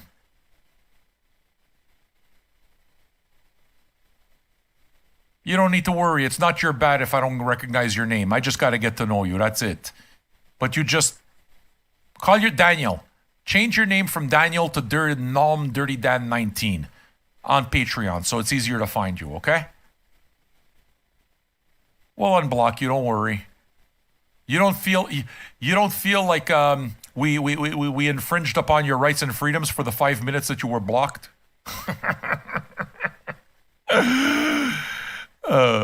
Were you okay? You didn't suffer too much? You're not gonna sue me, eh? You're not gonna sue me? Happy to have you, bud. Honestly, I am. I love people who get what we do. Not about to change it. All right. You know what I'm gonna do before I start? I'm gonna start off right away by telling you. Oh fuck! It's a double album. Oh, awesome, dude! It's a double album. We're gonna be here a little longer. Even better. Let me comment first on the record, okay? The quality of the record. What I'll do here is I'll do an online. I used to grade all my records based on the quality of the record, okay? I'll give you 9s on 10 on everything, okay? First off, I'm going to lower the volume so you don't hear it, and I don't want to hear it either, because I have to place the needle on the record to see if it's centered, okay? The way you can see is if the record, when you put it on, does the stylus stay dead center, or do you see it wiggling? Because if it's wiggling, then it's off center. That's no good. I'll tell you right away. I don't hear it. Okay. This record is dead center. So in terms of the records that are centered, this record is centered dead center. 10 out of 10. I usually check the edges also. Absolutely clean edges, 10 out of 10. How about warp? 10 out of 10. How about the surface? Are there any bumps or surface scratches? Perfect. How about the packaging? Beautiful packaging. It's got some gold stamp at the top, so it's got the gold stamp, the hot stamps they call it. The art is beautiful. The paper of the actual jacket is nice. It's a nice quality jacket. Nice gatefold. Very nice gatefold.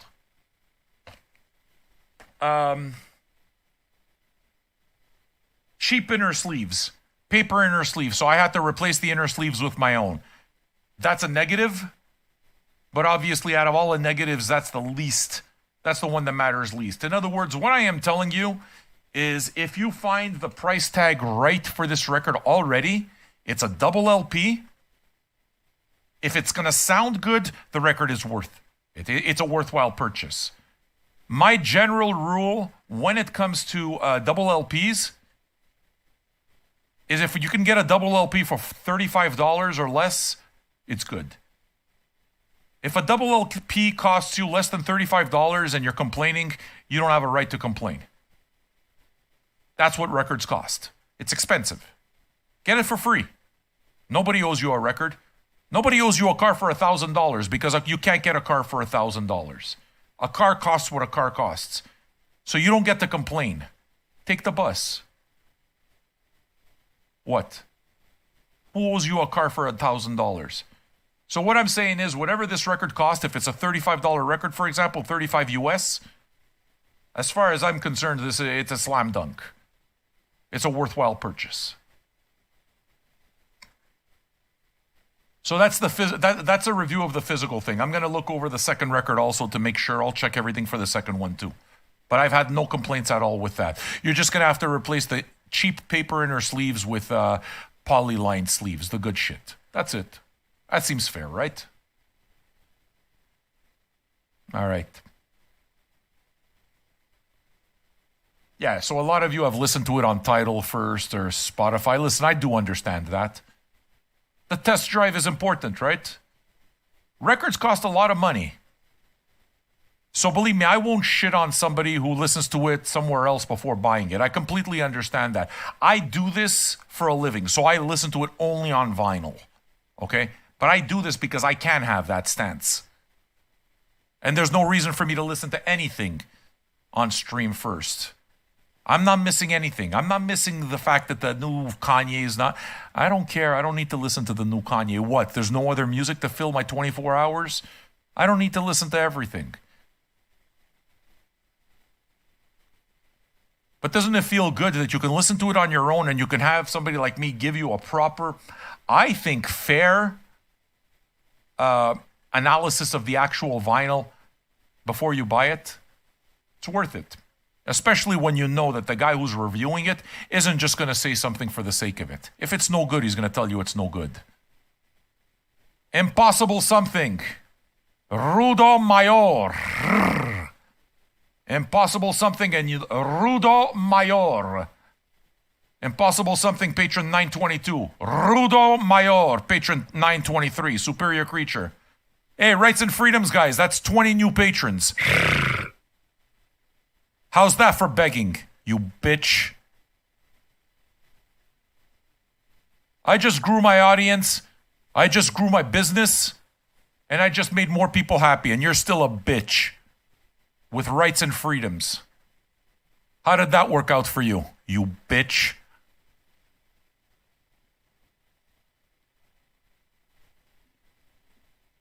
Listen. You know that I don't rush. Devoid 3D or all of you, actually, you should know. Yeah, how do you join Discord? You love me now, eh? Creeper. I'm glad that you love me. I promise that I can be a nice guy too. But I prefer being an asshole so that I can scare away those people who don't like it. Like, I much prefer it that way. If you don't like me at my worst, you don't deserve me at my best. I believe that. Join the Discord. Guys, I got to tell you, the Discord, we've had it for a while and we've been building it, okay? But now it's starting to get good. You guys are populating it properly. You're going to see that there's one area there, new releases. You guys are the ones that tell me all the new releases. You know how I found out about Idol's new record? You told me. You guys are my influencers. I swear, I'm not saying that to stroke you. I'm not saying that to stroke your ego. None of that bullshit. I'm not yanking your chain. You guys are my influencers. I buy my records based on you.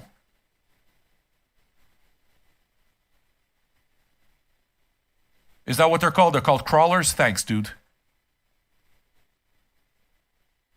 You guys, man, I know that I'm not going to miss anything. You guys are going to tell me everything. I believe in you. And you haven't let me down yet. I know about all the new shit.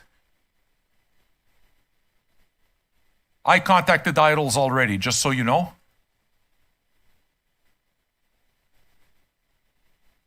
And they're already setting me up. I fucking love Idols. I wish you... Idols, if you guys are there, and I'm not talking about just the band, I'm talking about their label, I'm talking about their management, mother artists. If you're here and you're listening to this, because they're patrons, okay? The Idols team, they're patrons of ours. Andy of Doves is a patron also.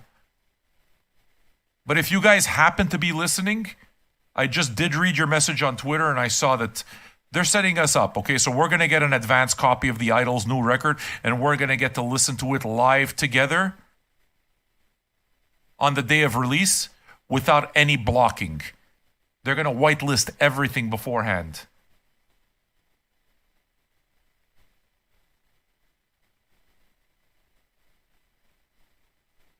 You understand what I'm saying? So it's awesome. I just want you to know that I appreciate it and I'm honored that you think that we are worthy of that. Because in order for these record labels to send us these records or these all of their team, in order for them to spend time, they have to spend time on us and they have to spend money on us. They're using resources on us. So I'm always honored to know that they think we're worth it. I promise. We have so many Idols fans here. We will buy your records. We will encourage you. I wouldn't ask for free. I wouldn't ask to do this if I didn't think so. Will I try to get Joe back on the show or one of the other members on the show? Yeah, I'll try. They don't owe me nothing, though. They're going to be busy. We'll see how it works. If it can happen, it can happen. And we'll make it happen. Why? Because I'm committed to the show. You know who's heard me yell and still loves me? Joe Talbot of Idols. I've yelled at Joe Talbot. He just laughed. He got it. You know who loves me and heard me yell? Andy Williams, drummer of Doves.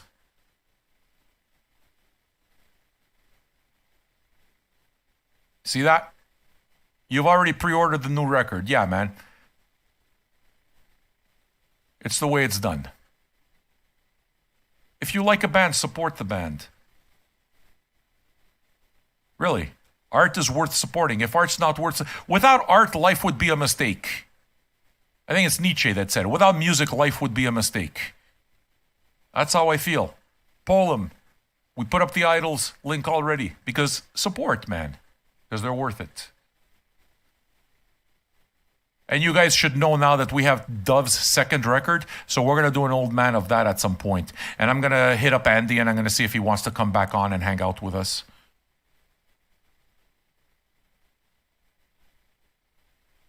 There's a lot of artists that really love what we do. They respect what we do. They know that we're real. They know I'm real. They know I don't bullshit. I'm rude. I'm fucking rude. But I don't bullshit. Yeah, the record's called Some Cities. I said I think like that. Blumpy sent me the copy. We're going to have that. We got good old mans for you. Tune in, man. I promise. That $2 a month that you put in or $5 a month, I promise you'll get many times your value, and you're never going to be fucking asked for more either. Do only what you can, always. Are we ready? How many Michael Jackson records do I have? Many. All the important ones. I have many Michael Jackson records. I love him. Nightbot is up there. Just look in the Vinyl Junkies archive. You see that link we just put up in the comments? Look there. You can spot the entire archive and see what we have.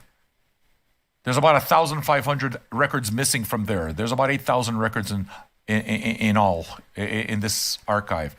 But most of them are there, okay? Go check out the archive. Whatever question, you can see if I have the album or not. Russo, you've been watching the channel for a few days. It's a great place to preserve the act of listening to music. The world goes so fast that it seems there's no time for pleasure. Yes. Russo, are you a patron? Thank you. We've got a good bunch of Argentinian patrons. Become a patron, friend. Patreon.com/FinalJunkies. I'm ready to start.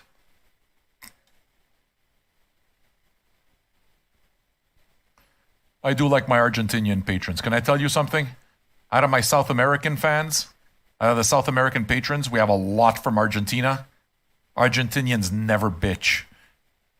The Brazilians, we got a lot of Brazilians too, but a lot of the fucking inflation. Argentina, I never hear about Argentinian inflation. You do or you don't. Nice and straight. I love it. Exchange rates. I hear all about the fucking exchange rates. Brazilians. But there's tons of people, tons of Brazilians that are right on. I fucking love Brazilians. Fucking love them. Yeah. The reason you're Italian and you love Argentinian people, because there's a ton of Italians in Argentina. A ton of them. You're Italian. Where are you from? Da dove vieni tu? Sei italiano, sei un americano. Sei un italiano o no? Da dove? Italian. Are you one of those American Italians or are you Italian? All right. Napoli!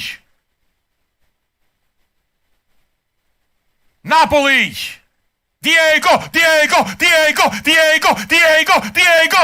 Santa Maradona! Motherfucker! Provincia di Caserta. All right. We'll say hello to whatever new folks are around at the break, okay? I'm going to drink the rest of this coffee. While we're doing all of this, would anybody like to buy me a coffee? If we were hanging out listening to this together at a bar or at a cafe or something, would you pay for my coffee? Pay for my coffee. Tip the house. Few bucks, not a lot. Whatever you can afford and only what you can afford. But tip. Go check out Russo, or you got to shut up. But you won't shut up. You're going to become a patron. I know you. I can see it already, Russo. You understand? Tip a few bucks. We're going to see your name come up. If you do, okay? And it's appreciated. I hope that you guys enjoyed the rant. I hope that you guys enjoyed, you enjoy that part of the show. Because I enjoy doing it. I do. I promise. The volume's been turned back up, Knox, but thanks. You're right. Yeah, of course I like football, dude. We just don't talk sports here. Death Factor, 300 pennies. Thank you 300 times, bud. Appreciated. Smoke him if you got him. You don't mind if I get high, do you? I want all of you to know. Giovanni Braga. Are you a patron, Giova? Are you a patron, Giova? Go become a fucking patron. Morte fam. He's fucking morte de fam. How many of you are smokers? Thank you, Purple Haze. Love you. Thank you, buddy. I'll see you tonight too, right? Lots of new stuff to play for you tonight. Okay. Those of you who don't know already, family bong. When we call family bong, this is the equivalent of us passing the fucking joint around. Let's get high together. Make it feel like we're doing this together. Because you know how fun it is just doing things in a community, right? So let's pass that joint around. The joint that won't run out. Smoke them if you got them. Zanaya, thank you so much for your $1 tip. I'm not saying that to say you're being cheap. No, sir, that's not what I'm saying at all. Zanaya, Dennison, thank you for the $1 tip. Thank you. I mean it. Thank you. There's no such thing as too little. There is only the act. If once you do the act, it tells people who you are. You are not determined by how much you have. To me, I'm a hippie, remember? Family bong! Uma! Gary! Gary! Bonk time. It's family bonk time. Gary! Mud! Mud! Family bong! Smoke him This if is you got family programming. $2 or $5 a month. Let's do it, man.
I'm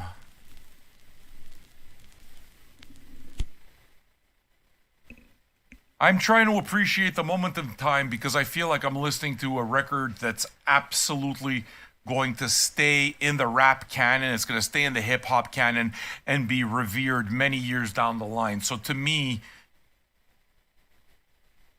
I like the idea that maybe we're going to be able to look back at this 10 years from now and see that this record just becomes a fucking certified classic. And know that we were all together and we listened to it. And it's like, I'm having my mind blown here. And I hear it only once. I'm seeing all the names coming by, okay? I saw the Burt Bacharach. I get what you mean. I saw the Moody Blues being referenced. I get what you mean.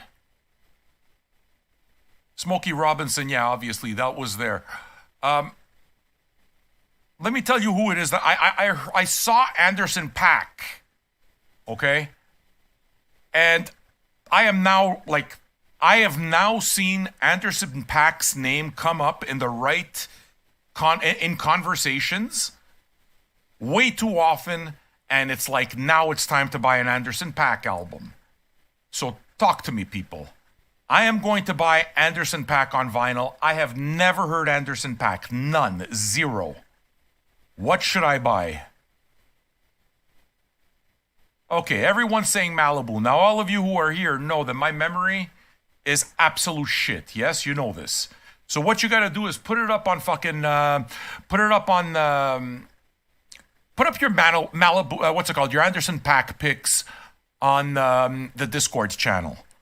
That Discord channel is kind of like allows us to have a copy of everything that we're doing here. You know what I mean? I'm beginning to understand how Discord fits into all of this, and I want to be able to follow up on these shows that we do. Okay? I mean it. You're my influencers. Like, I'm not just saying that to try to make you feel good. It's just you're my influencers. I don't read music media, none of it. So I'm trying to make sure that I have all of my stuff kind of organized. And I do read, for example, the Discord. Instead of reading, Rolling Stone and all that shit type of thing, I read the Discord. So you guys are kind of my news. That's how it is that it's been working.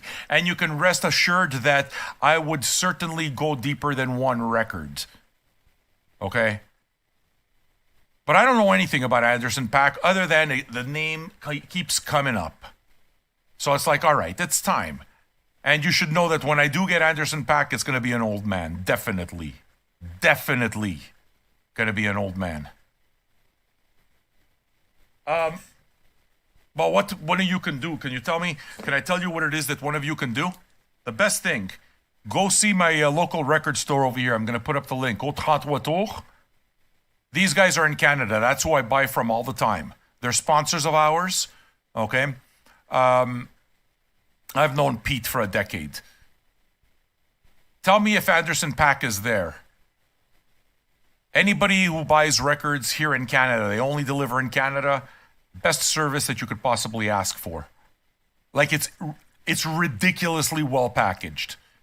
They are professional beyond professional. Au 33 Tours is a fantastic store. I promise, I am saying it from first-person testimony. I would not keep buying records every week from them, and they deliver everything to me. I would not keep doing it if they weren't doing it right. There's nobody that does it better than them. Oh, dude, listen, if it's $48, it's $48. I'll pay $48 for it. You have to understand something, okay? There's an enormous value to me to doing a show like this, okay? If I wasn't interested, then I'd crowdfund it. When I'm not interested in having the album for myself, then if you want me to do it, I'll do it. And there's some bands I'll never do. But if I want to, you have to understand that it's a privilege to be able to listen together like this with you. It's a privilege to hang out with you and discover this music together. To me, that's worth $49 every fucking day of the week. Do you understand? Authenticity is what sells, supposedly, right? Excitement, enthusiasm is what sells. It's really fucking easy for me to be authentic because I think that that's what I try to be to my core. And it's really easy for me to be enthusiastic and happy if it's music. It's worth its weight in gold. So yeah, man, absolutely count on it. I would do Mos Def. I don't have any Mos Def either. I would do Mos Def. I wouldn't buy it though, but I'd do it. So yeah, what record did I want to show you? I just bought... Can you guys, before I still haven't finished talking, by the way, about the Little Simz, and I will talk about the Little Simz. We're not in a hurry, right? Can anybody tell me anything about this Danny Brown record? I bought it blind. I only have Atrocity Exhibit, and I love Atrocity Exhibit. Love.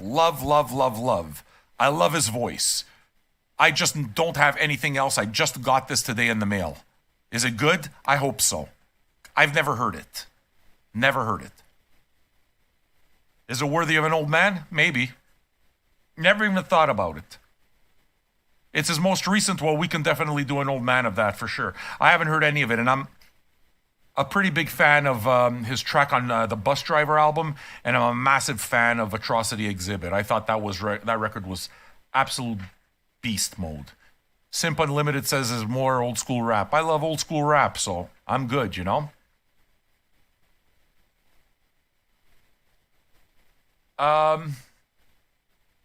So look, with respect to all of the name dropping that happened with you guys, this is who it is that I would offer to the list. Because to me, what it is that I was hearing, number one, it's very clear that this is a very educated musician. This is an educated artist. This is an artist whose musical ideas come from several sources. I mean, you can hear that this is a head. It's what heads. She's a fucking head 100 times. You hear it. You can't fake the fucking funk. You can't. There's a deep knowledge of old school R&B, Northern Soul, which of course doesn't surprise me because the UK DJs have always had a huge fascination for soul. You want to get good soul records, go to the fucking UK, man. The UK folk love their soul. So it doesn't surprise me at all that she's really well steeped in all of that. Does she produce her own music? Or does she have a producer? The beats remind me of Jay Dilla. I mean, it's amazing. It's fucking amazing to hear. Dude, there's some Jay Dilla happening in there. The manner in which he interfaces all of that soulful music and recontextualizes it in this setting type of thing, so it's new but feels extremely familiar. I mean, that's what it is that drives a lot of this. And then there's the strings. The string parts of this, okay, in terms of the soul, that's really where it is. The strings, to me, the people that came up to my head immediately were two. Isaac Hayes. Look at the early Isaac Hayes records, man. You like good strings, go listen to the early Isaac Hayes records. To a lesser degree, also Barry White, it reminded me of. And who it reminded me of massively, where somebody said Burt Bacharach, to me, I zeroed straight into David Axelrod. It's like, if I were to speak to her, I'd ask her, do you know David Axelrod? But it wouldn't surprise me at all if she's familiar with David Axelrod, because the vibe is there. Yeah, British hip-hop is fucking awesome. Awesome. Everything more that I discover about new British music makes me love it more and more. British hip-hop is freaking... British jazz is freaking amazing. I'm beginning to discover this. Songs of Innocence is definitely my favorite David Axelrod record. Yeah, but I have 4 or 5 Axelrod records, so I'll take all of them, you know? To a lesser degree, it also reminded me of Jean-Claude Vanier. He's the dude who produced some of Serge Gainsbourg's biggest records. To a lesser degree, I hear a bit of this too, you know? You guys, like I said, I read your comments as much as possible, but what you do is keep me informed on, join our, our Discord. You guys want to be my journalists? If you're the types that really like having these conversations, man, Discord is where it is, and I want you guys to do it. If you feel that there's any other groups, use our suggestion box. We're here for you, man. I'm going to build it up nice, real nice. All right? I told you, man, I care about making sure that I give you as much as possible. My feeling about this Little Simz record also is that this sounds to me like this is going to be her absolute breakthrough record where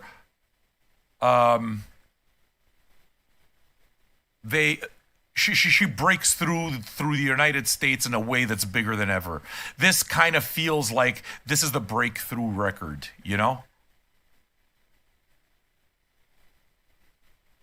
It's great. I mean, it's great. Full marks.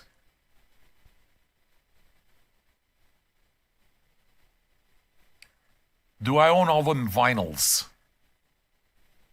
I actually own more than 2 times that. What you see is only half the collection. This is what I do, man. You guys want an old school DJ who does it old school? Who respects the old school, who respects and tries to carry forward the spirit of John Peel while being completely fucking gonzo?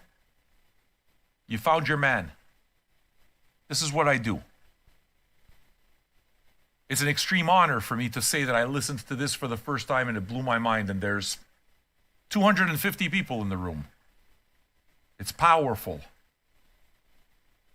Because we're all here, we're all talking together. We're all grooving to this record together. It's powerful. It takes it from just being music to being an event.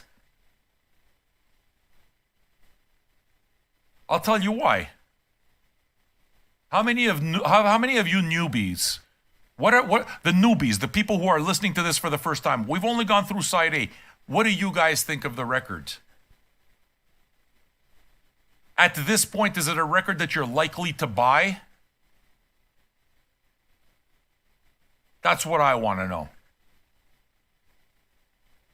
How does the vinyl sound to me? The vinyl's fantastic. What I'm going to do is I'm going to now listen to it off headphones also, but it's an absolute headphone album, no problem whatsoever. There's no ear fatigue. There's no, it flows like butter. You're going to like it.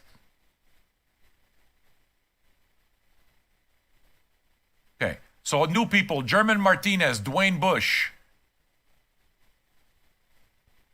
All you guys, you're going to buy it next payday. I get that. Listen, I do. I'm glad to see it. You see, and you have to understand that to me, that's where it is that it gives me an enormous amount of pleasure. Because I'm listening to it for the first time. And all of you that already know it, this is the VJ Hive Mind. All of you that already know this record are feeding me. We're playing it together, and now what's going to wind up happening? These people are going to take this record, and if they like it, they're going to go out and they're going to buy it.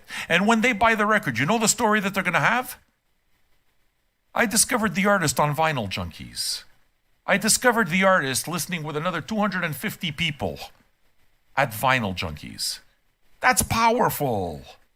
You have a story. It's not just music anymore. Your music has a story. You bought that record. There's something that made you buy that record. An experience that was positive. You can't ask for better than that. Of course, the industry calls this stealing. But you understand? All right. I am ready to do side 2. I'm going to ask my daughter to make me a coffee. Sophia! Hi! Can you make your father a coffee? Thanks, baby girl. Love you. Yeah, listen. I got to go take a piss. So, I know I usually do it later, but I got to take a piss. I got to rock a piss. I'm sorry. Fortunately for all of you, dear friends, I am somebody who loves you very much and I would not leave you quiet and in the cold. So you will have musical accompaniment by the one and only Mr. Corky Buchek. I will say hello to new patrons. All right? After Corky, this Corky Buchek is basically Patreon joining music. So if you like what we've done up to now, you like what we do, motherfucker, realize that there ain't anything like this on the internet. This is it. And this could be you. Because this happens because of you, because of the community. So be a part of the community. Step up. Be a part of the fucking conversation. Give us a chance to get to know you. You can listen all you want for free. Lurk for free as long as you want. I got no problems with that. I promise I will never have a problem with it. However, chat is for patrons. They're the ones who are the community. They make up the community. They make this happen forward. So, be a part of it. Step up. We already have a new patron to say hello to. Why don't you become another one of those? I'm going to go take a piss, so you'll have a couple of minutes to visit us at patreon.com/vinyljunkies. Become a patron number 923, for as little as $2 or $5 a month. Motherfucker, that's a great deal. Yeah, bitch, it is. It makes more sense now. You know why? Because we got rid of all the fucking rights and freedoms guys at the beginning. We got rid of all the shit. Now you're here with the real. You understand? You're here with the real. Only $2, friend, or $5, whatever you can afford. Budget, keep it. Just make the active community. That's the point. Here's some Corky Buchek for you.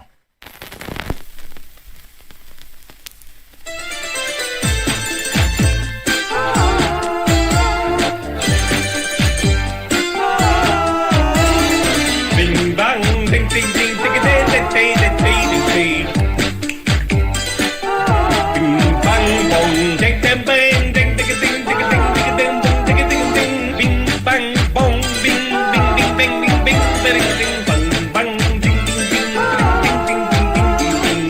Aka ding ding ding ding ding ding ding ding. Parapakistan. Bing bang, ding ding ding ding ding ding ding bang bang bong. Di di bergerak pakai.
with my coffee. She's a moron. She's a moron.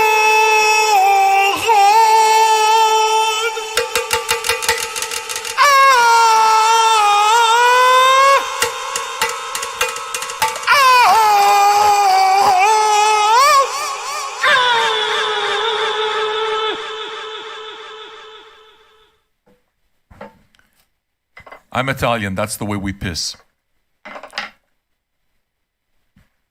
Why, you're crazy. No, I'm Italian.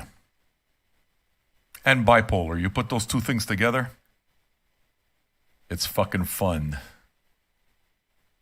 Look at cunt girl. Would you say that made you moist? Do you feel moisture, cunt girl? Are you feeling moisture? Are you fucking feeling moisture? Yeah, bipolar Italian is a bit of an oxymoron, isn't it? We're loud, man. We're passionate people. Like, if people wanted to see Italians from my neighborhood, I'd fucking take them to St. Leonard. We'd go get a coffee at Milano's. I'd get a nice submarine sandwich, some fucking sausage. The sausage sandwiches are fucking amazing. They put the moulignons on it. It's fucking delicious. Fried onions. If you don't want that, you can have the chicken sandwiches, or they also have the cotolette. They got the cotolette sandwiches that are fucking spectacular. Spectacular. All that with a nice coffee. It's beautiful. It's beautiful. Get yourself a nice fucking bottle of, what do they serve? I think they got San Pellegrino there. A nice fucking bottle of Pellegrino.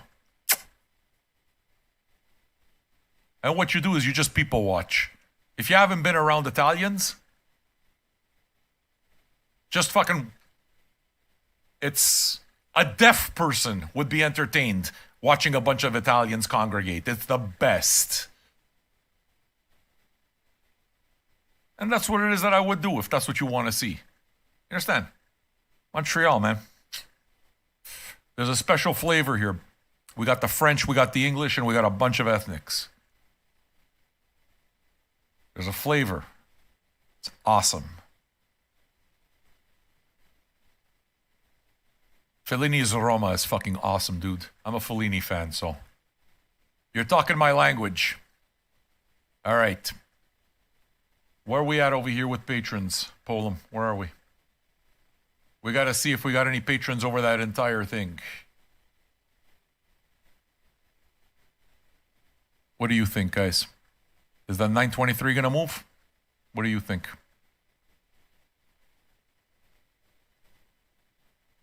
Well, let me just see what the number is.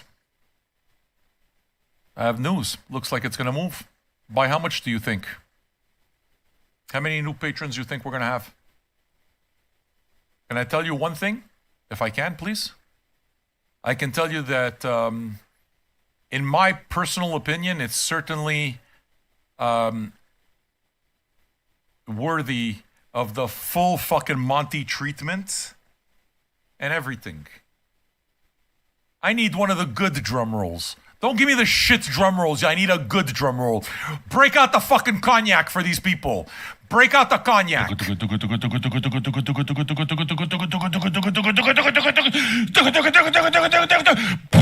When there's a big explosion, and then it's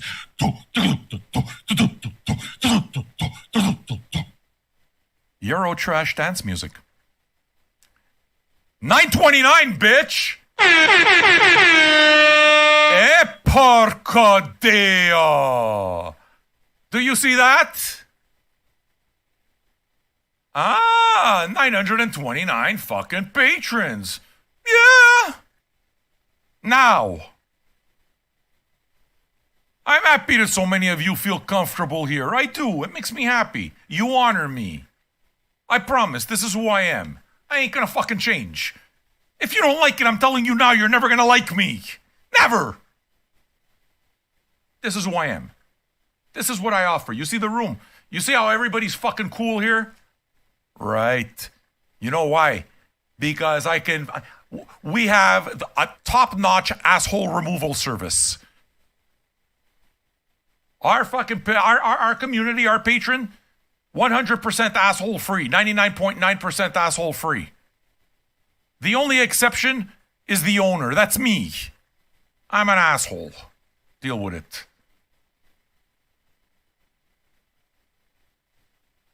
What are you telling me? That I gotta add another number to this? Let me see if this is true. Maybe he's just talking to talk. You know these fucking people. Maybe he's not a fucking pretend.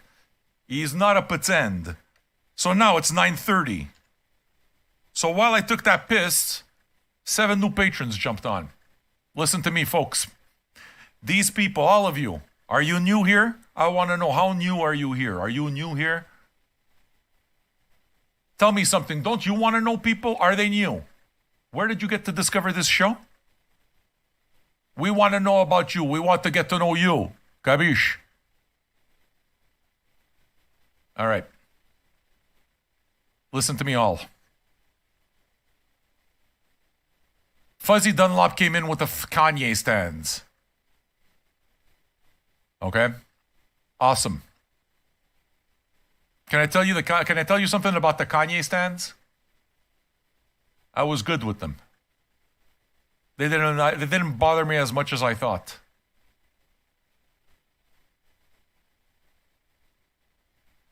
The Radiohead people were pretty annoying for a little while, but all of my favorite people, I think, I got to know through the Radiohead people. But yeah, I had to deal with a lot of that gatekeeping bullshit, which I didn't like at all. The Volta people, awesome. The Volta people were fucking awesome. Because you have to understand, I attract those communities, right? They come here, they listen for the first time. The Nardwardigans are fucking awesome. We got rated by Nardwar, the human serviette. That was amazing. We got rated by by Phantoma. And like, the Phantomites were brilliant. Like really, I mean, that also just, the Phantomites were fucking brilliant. Really, they were.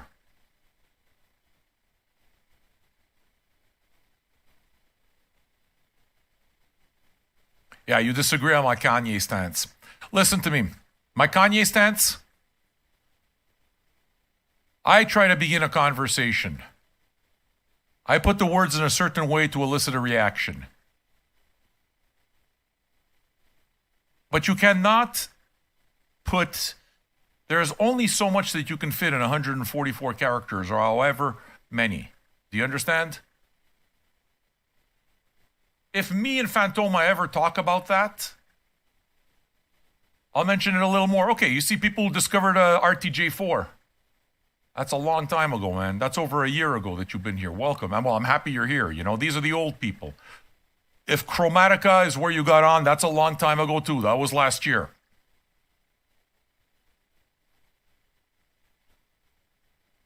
So listen, these new people over here, we gotta greet them. Do we greet them properly or not? I mean, this is important, right? First, let's see if any other ones creeped in. I want to be able to get all of these losers in a lump. You understand? We gotta do it all together. Do you understand? Do you understand why that's important, Polam? Do you get it? Do you understand the fucking difficulties of this? Listen, this is very highly sophisticated work. It's like rocket appliances. You understand? So you got to do it proper. That's just the way it is. You know me, I'm a perfectionist.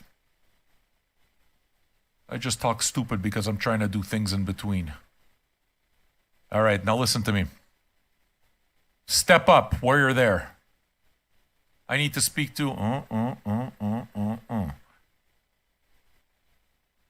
Rudo Mayor, BB Jame, Dio Trip, Dead World Smiles, Subtle 70, Thor 500, and Fuzzy Motherfucking Dunlop.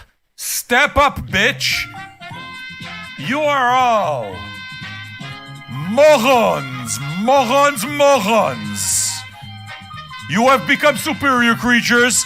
Come on down! You are the next 7 morons to join this wild and wacky stupidity called Vinyl Junkies.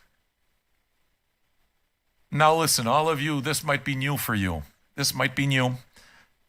Those of you who get very shy quickly, I want you not to worry. Don't be shy. These are normal things that happen. Because you're now a patron, you'll see that certain feelings, you have feelings inside your body. Your genitalias will engorge. Blood just pumps in those regions. It's normal that you're sporting a boner. It's okay. It's really okay that you're sporting a boner. It's normal. We've all been there. I hope you're not in the bus in a pair of sweatpants, but it's okay. Women, if your labia is just inflated like life rafts, I'm sorry. It feels great, I know, but my hope is that you're in a swimming pool and you were about to drown, and then your labia is engorged. They became like your life trap, and they just floated you right to the top. They floated you right to the very top with your engorged labias. And you can tell people, Vinyl Junkie saved my life. Vinyl Junkie saved my life. I was drowning. I was in the ocean. I was fucking drowning. I saw my life pass before me. And then I became a VJ patron. And I got so fucking excited, the blood rushed straight to my vaginas. My piss flaps completely engorged like life drafts. I went straight to the top of the ocean, didn't drown. Vinyl Junkie saved my life. Do you understand? You can say this. You know why? It's happening to all of you. You're all feeling very engorged right now, new patrons. Your muscles get a really tight feeling. Listen to me. Rudolph Mayor. Baby Jane, Dio Trip, Dead World Smiles, Subtle 570, Thor 500, Fuzzy Dunlop. You are all patrons numbers 924 to 930. Superior motherfucking creatures. Hello, superior creature. Game, set, match. Joy. Bumpkin is a fucking national treasure. You understand? English, motherfucker, do you speak it? This guy, he's gonna find me so irresistible that the minute he sees me, he's gonna let me fucking pump his ass full of cum. I didn't say that. He took it out of context. Is this moron number 1? Put moron number 2 on the phone. Fuck stain. I'm gonna get on a fucking plane and I'm gonna blowtorch the both of you. Do you understand? Listen to me. You make the best out of good situations. Has life dealt you lemons or melons? Whatever. Sometimes life deals you melons. What do you do in that case? You make melonade. I'm gonna stab you through the heart with a fucking pencil. Do you understand me? Mr. Herman, you have a telephone call at the front desk. Sydney, relax. Have a cream soda. Everything is gonna be all over within a few minutes.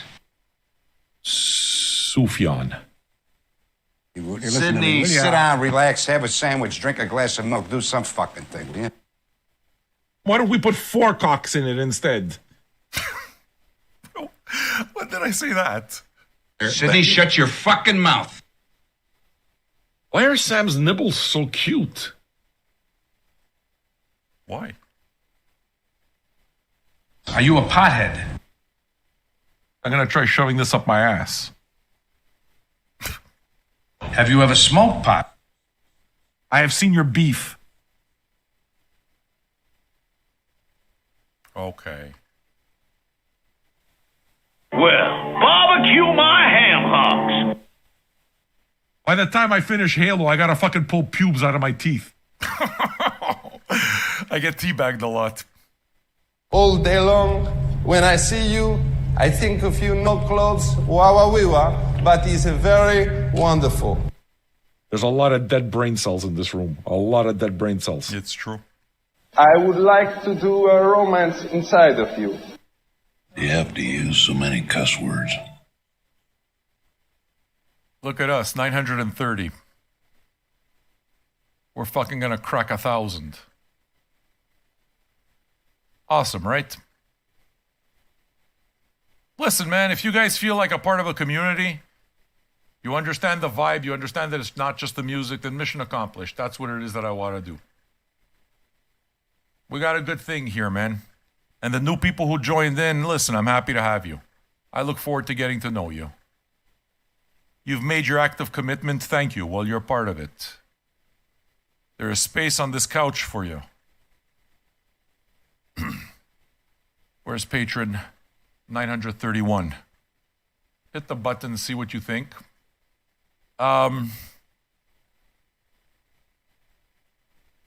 Side B. Yeah, listen. These t-shirts, it's basically the last week to pick up the new Vinyl Junkies designs on the t-shirts. So let me put them up. I'm telling you, if you haven't picked them up, pick them up because they're going out of print soon. I'll show you the designs that are going out of print.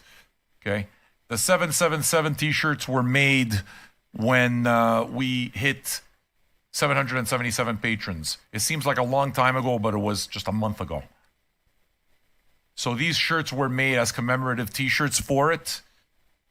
Get them while they're hot, man. Next week, they're not there anymore. They're going to be gone. We also created an 808 shirt.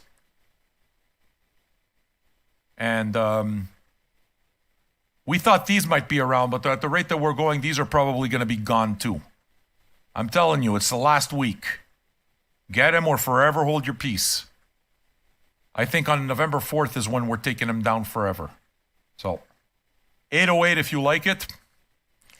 Those of you who haven't seen it yet, the newest addition to the store is the new line of Porco Dio shirts. Mike, this is an original Blumkin idea right here. He decided to make original Porco Dio shirts in both Pitchfork and Rolling Stone style. It's quite funny, isn't it? I have to order my Porco Dio shirts, that's for sure. And with that, we're playing some music. Having a good time. See? We've spent 3 hours together and we still got some time to hang out. It's a good way to spend time, man. It's a nice, beautiful part of the way we could do. Porca Madonna should definitely be a shirt too. Yeah, the Porco Dio shirts are amazing, dude. Like, they're amazing. No doubt, a Rolling Stone one, that's coming with me. I'm probably going to wind up taking... Yeah, that because I talk about Pitchfork a lot. I should probably get the Pitchfork one too. The dude picked it perfect. All right. Side B, folks. Smoke him if you got him. This is going to be fun, man. I'm having a great time. I really hope you are too. Yeah, man. Thanks, Plumpy. Your art fucking rules.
Yeah, I'm in awe. I mean, I love everything about this.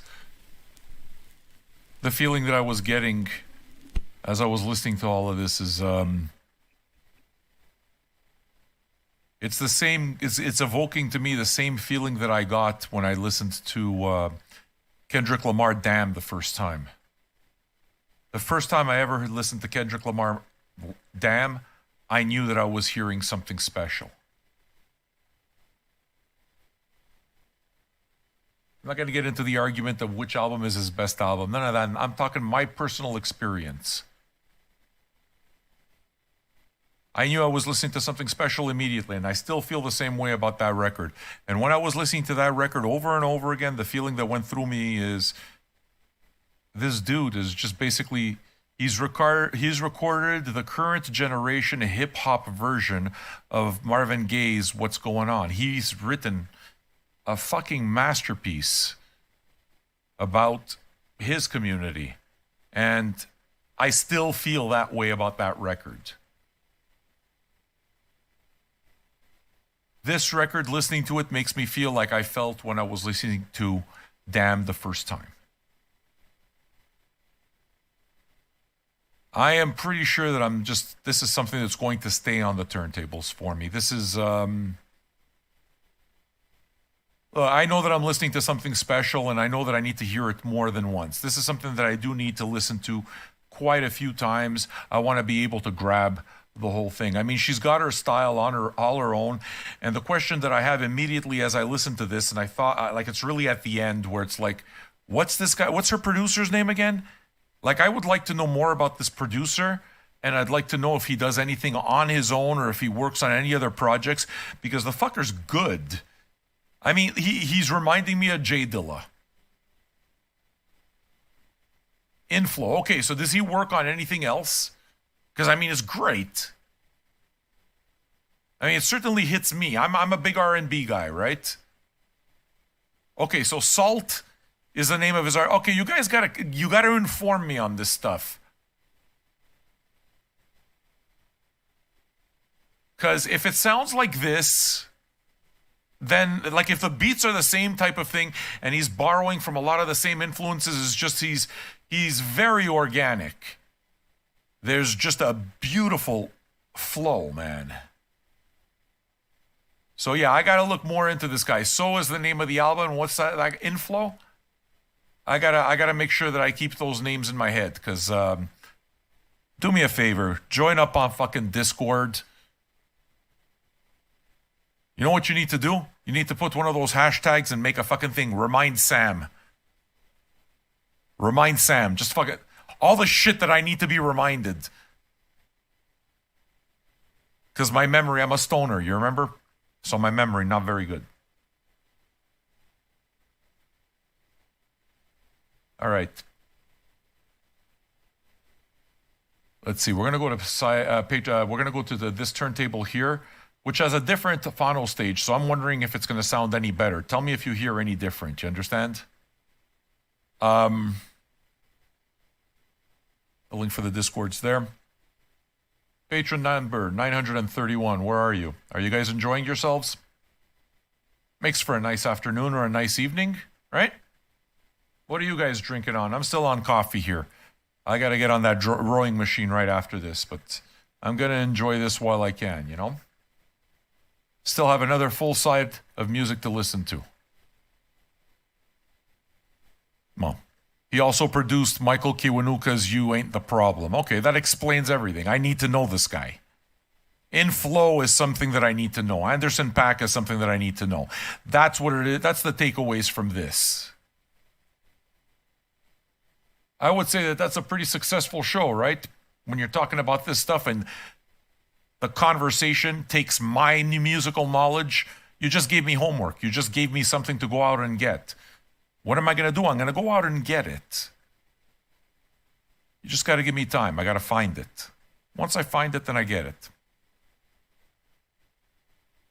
The Anderson .Paak Malibu, my store already said that they don't, it's sold out, but I've already sent an email saying I'm on a wish list. I want a copy of this. I want your next copy that comes in. So I've basically reserved my copy. If they ever see a copy, it's gonna come to me.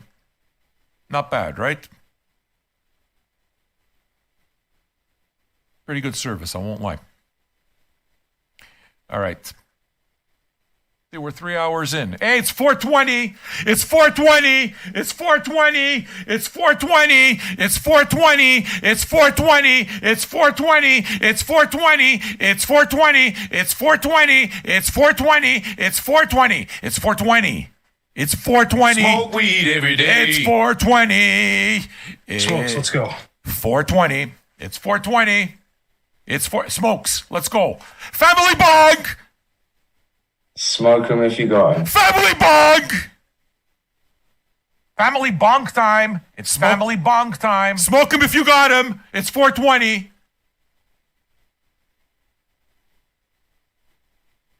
A family bong.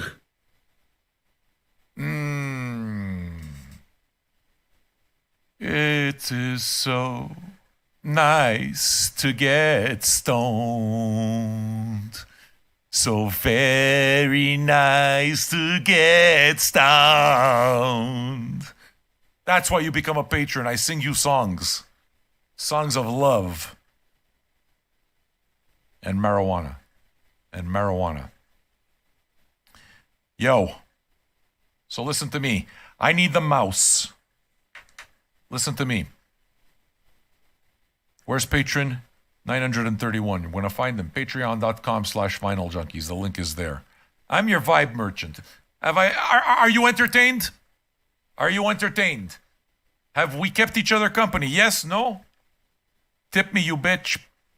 Me. $1. A fucking dollar. And it goes and it goes and it goes. You understand? And then it goes and it goes and it goes and it goes. Knock, knock. Who's there? Tip. Tip who? Tip me, you bitch. You understand? Fuckheads who call it begging don't understand what it means to hustle. Respect the fact that I hustle for every motherfucking dollar. Every dollar. Every dollar. And that I do not think that I am beneath it. That's the part you should respect before you call me a beggar. Motherfucker, I work harder than you do. That's what the answer is. Always that. You always have fucking confidence behind you when you know that you put in the motherfucking work. You understand? So keep telling me I'm begging, bitch. See you at the finish line. You ain't ever gonna get there. You too busy fucking commenting on my successes and trying to take me down. Can't take me down, bitch. Can't take me down. Can't do it. Call fucking 1-800 eat my ass. You understand what I'm telling you? That's it. Ah.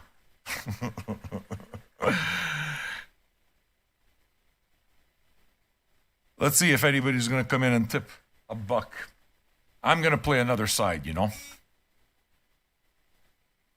I'll say hello to all new patrons at the end of this side. I truly hope this finds you well. I'm having a good time, so I'm hoping that this means you are having a good time too. Let's go. Smoke 'em if you got 'em.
We got that to deal with now.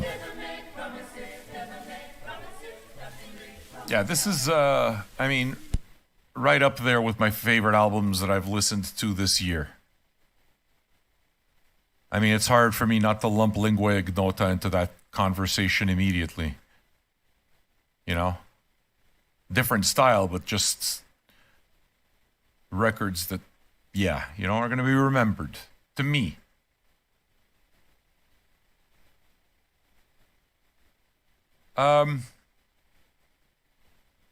This is more than I even wanted it to be.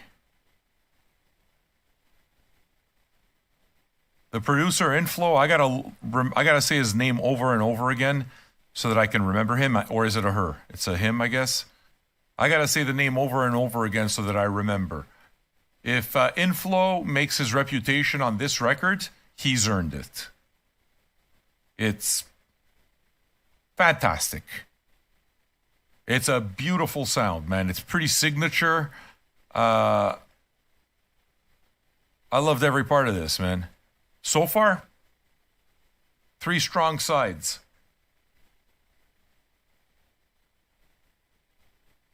Of course, I'm going to have to listen to it again, you know. There's no doubt there, but I can understand why so many of you are so excited about this record. Makes perfect sense to me. So, it's going to be one of those, right? I got to listen to this. I'm going to try to listen to this at least one more time before the show. I want to be able to go in and just feel like I've absorbed at least a little bit. Because, again, I get the feel. Like, to me, you know how I know an album's good? It's on my list. I can think of it. Immediate. Oh, you know. Lingua Ignota. Boom. I know. My memory does suck, but... yeah. Let's do this side D, man. I got to flip this thing over.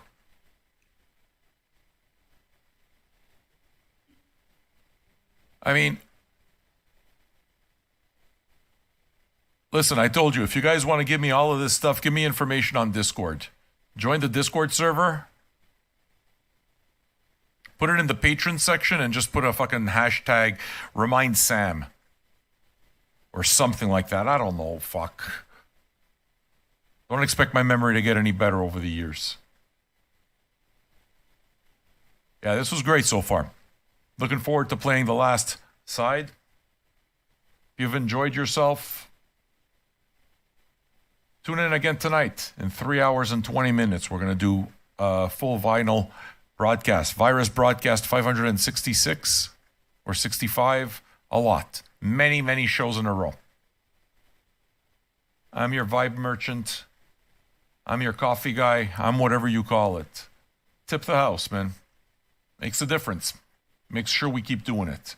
Here's side D for your ear holes. And thank you to all of you who have tipped today. Thank you. You're appreciated. Smoke them if you got them, friends.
Damn, we done?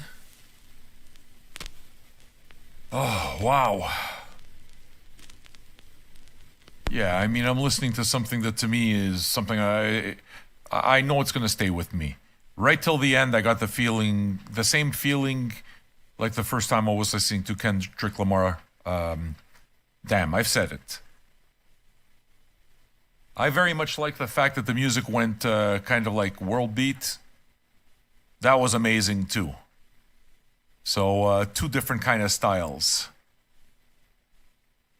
All right. I think it's time to slaughter that fucking rowing machine, put in a workout, grab some food, and be back here in another 3 hours for Virus Broadcast 566. How was your Vibe Merchant? Tip your Vibe Merchant. Did you have a good time? I certainly hope so. I did. 3 hours of programming. No, actually, that's 4 hours of programming. 4. That was a 4-hour show. So, do what you can, and guess what? I'll give you more. Show up tonight. I'll be here.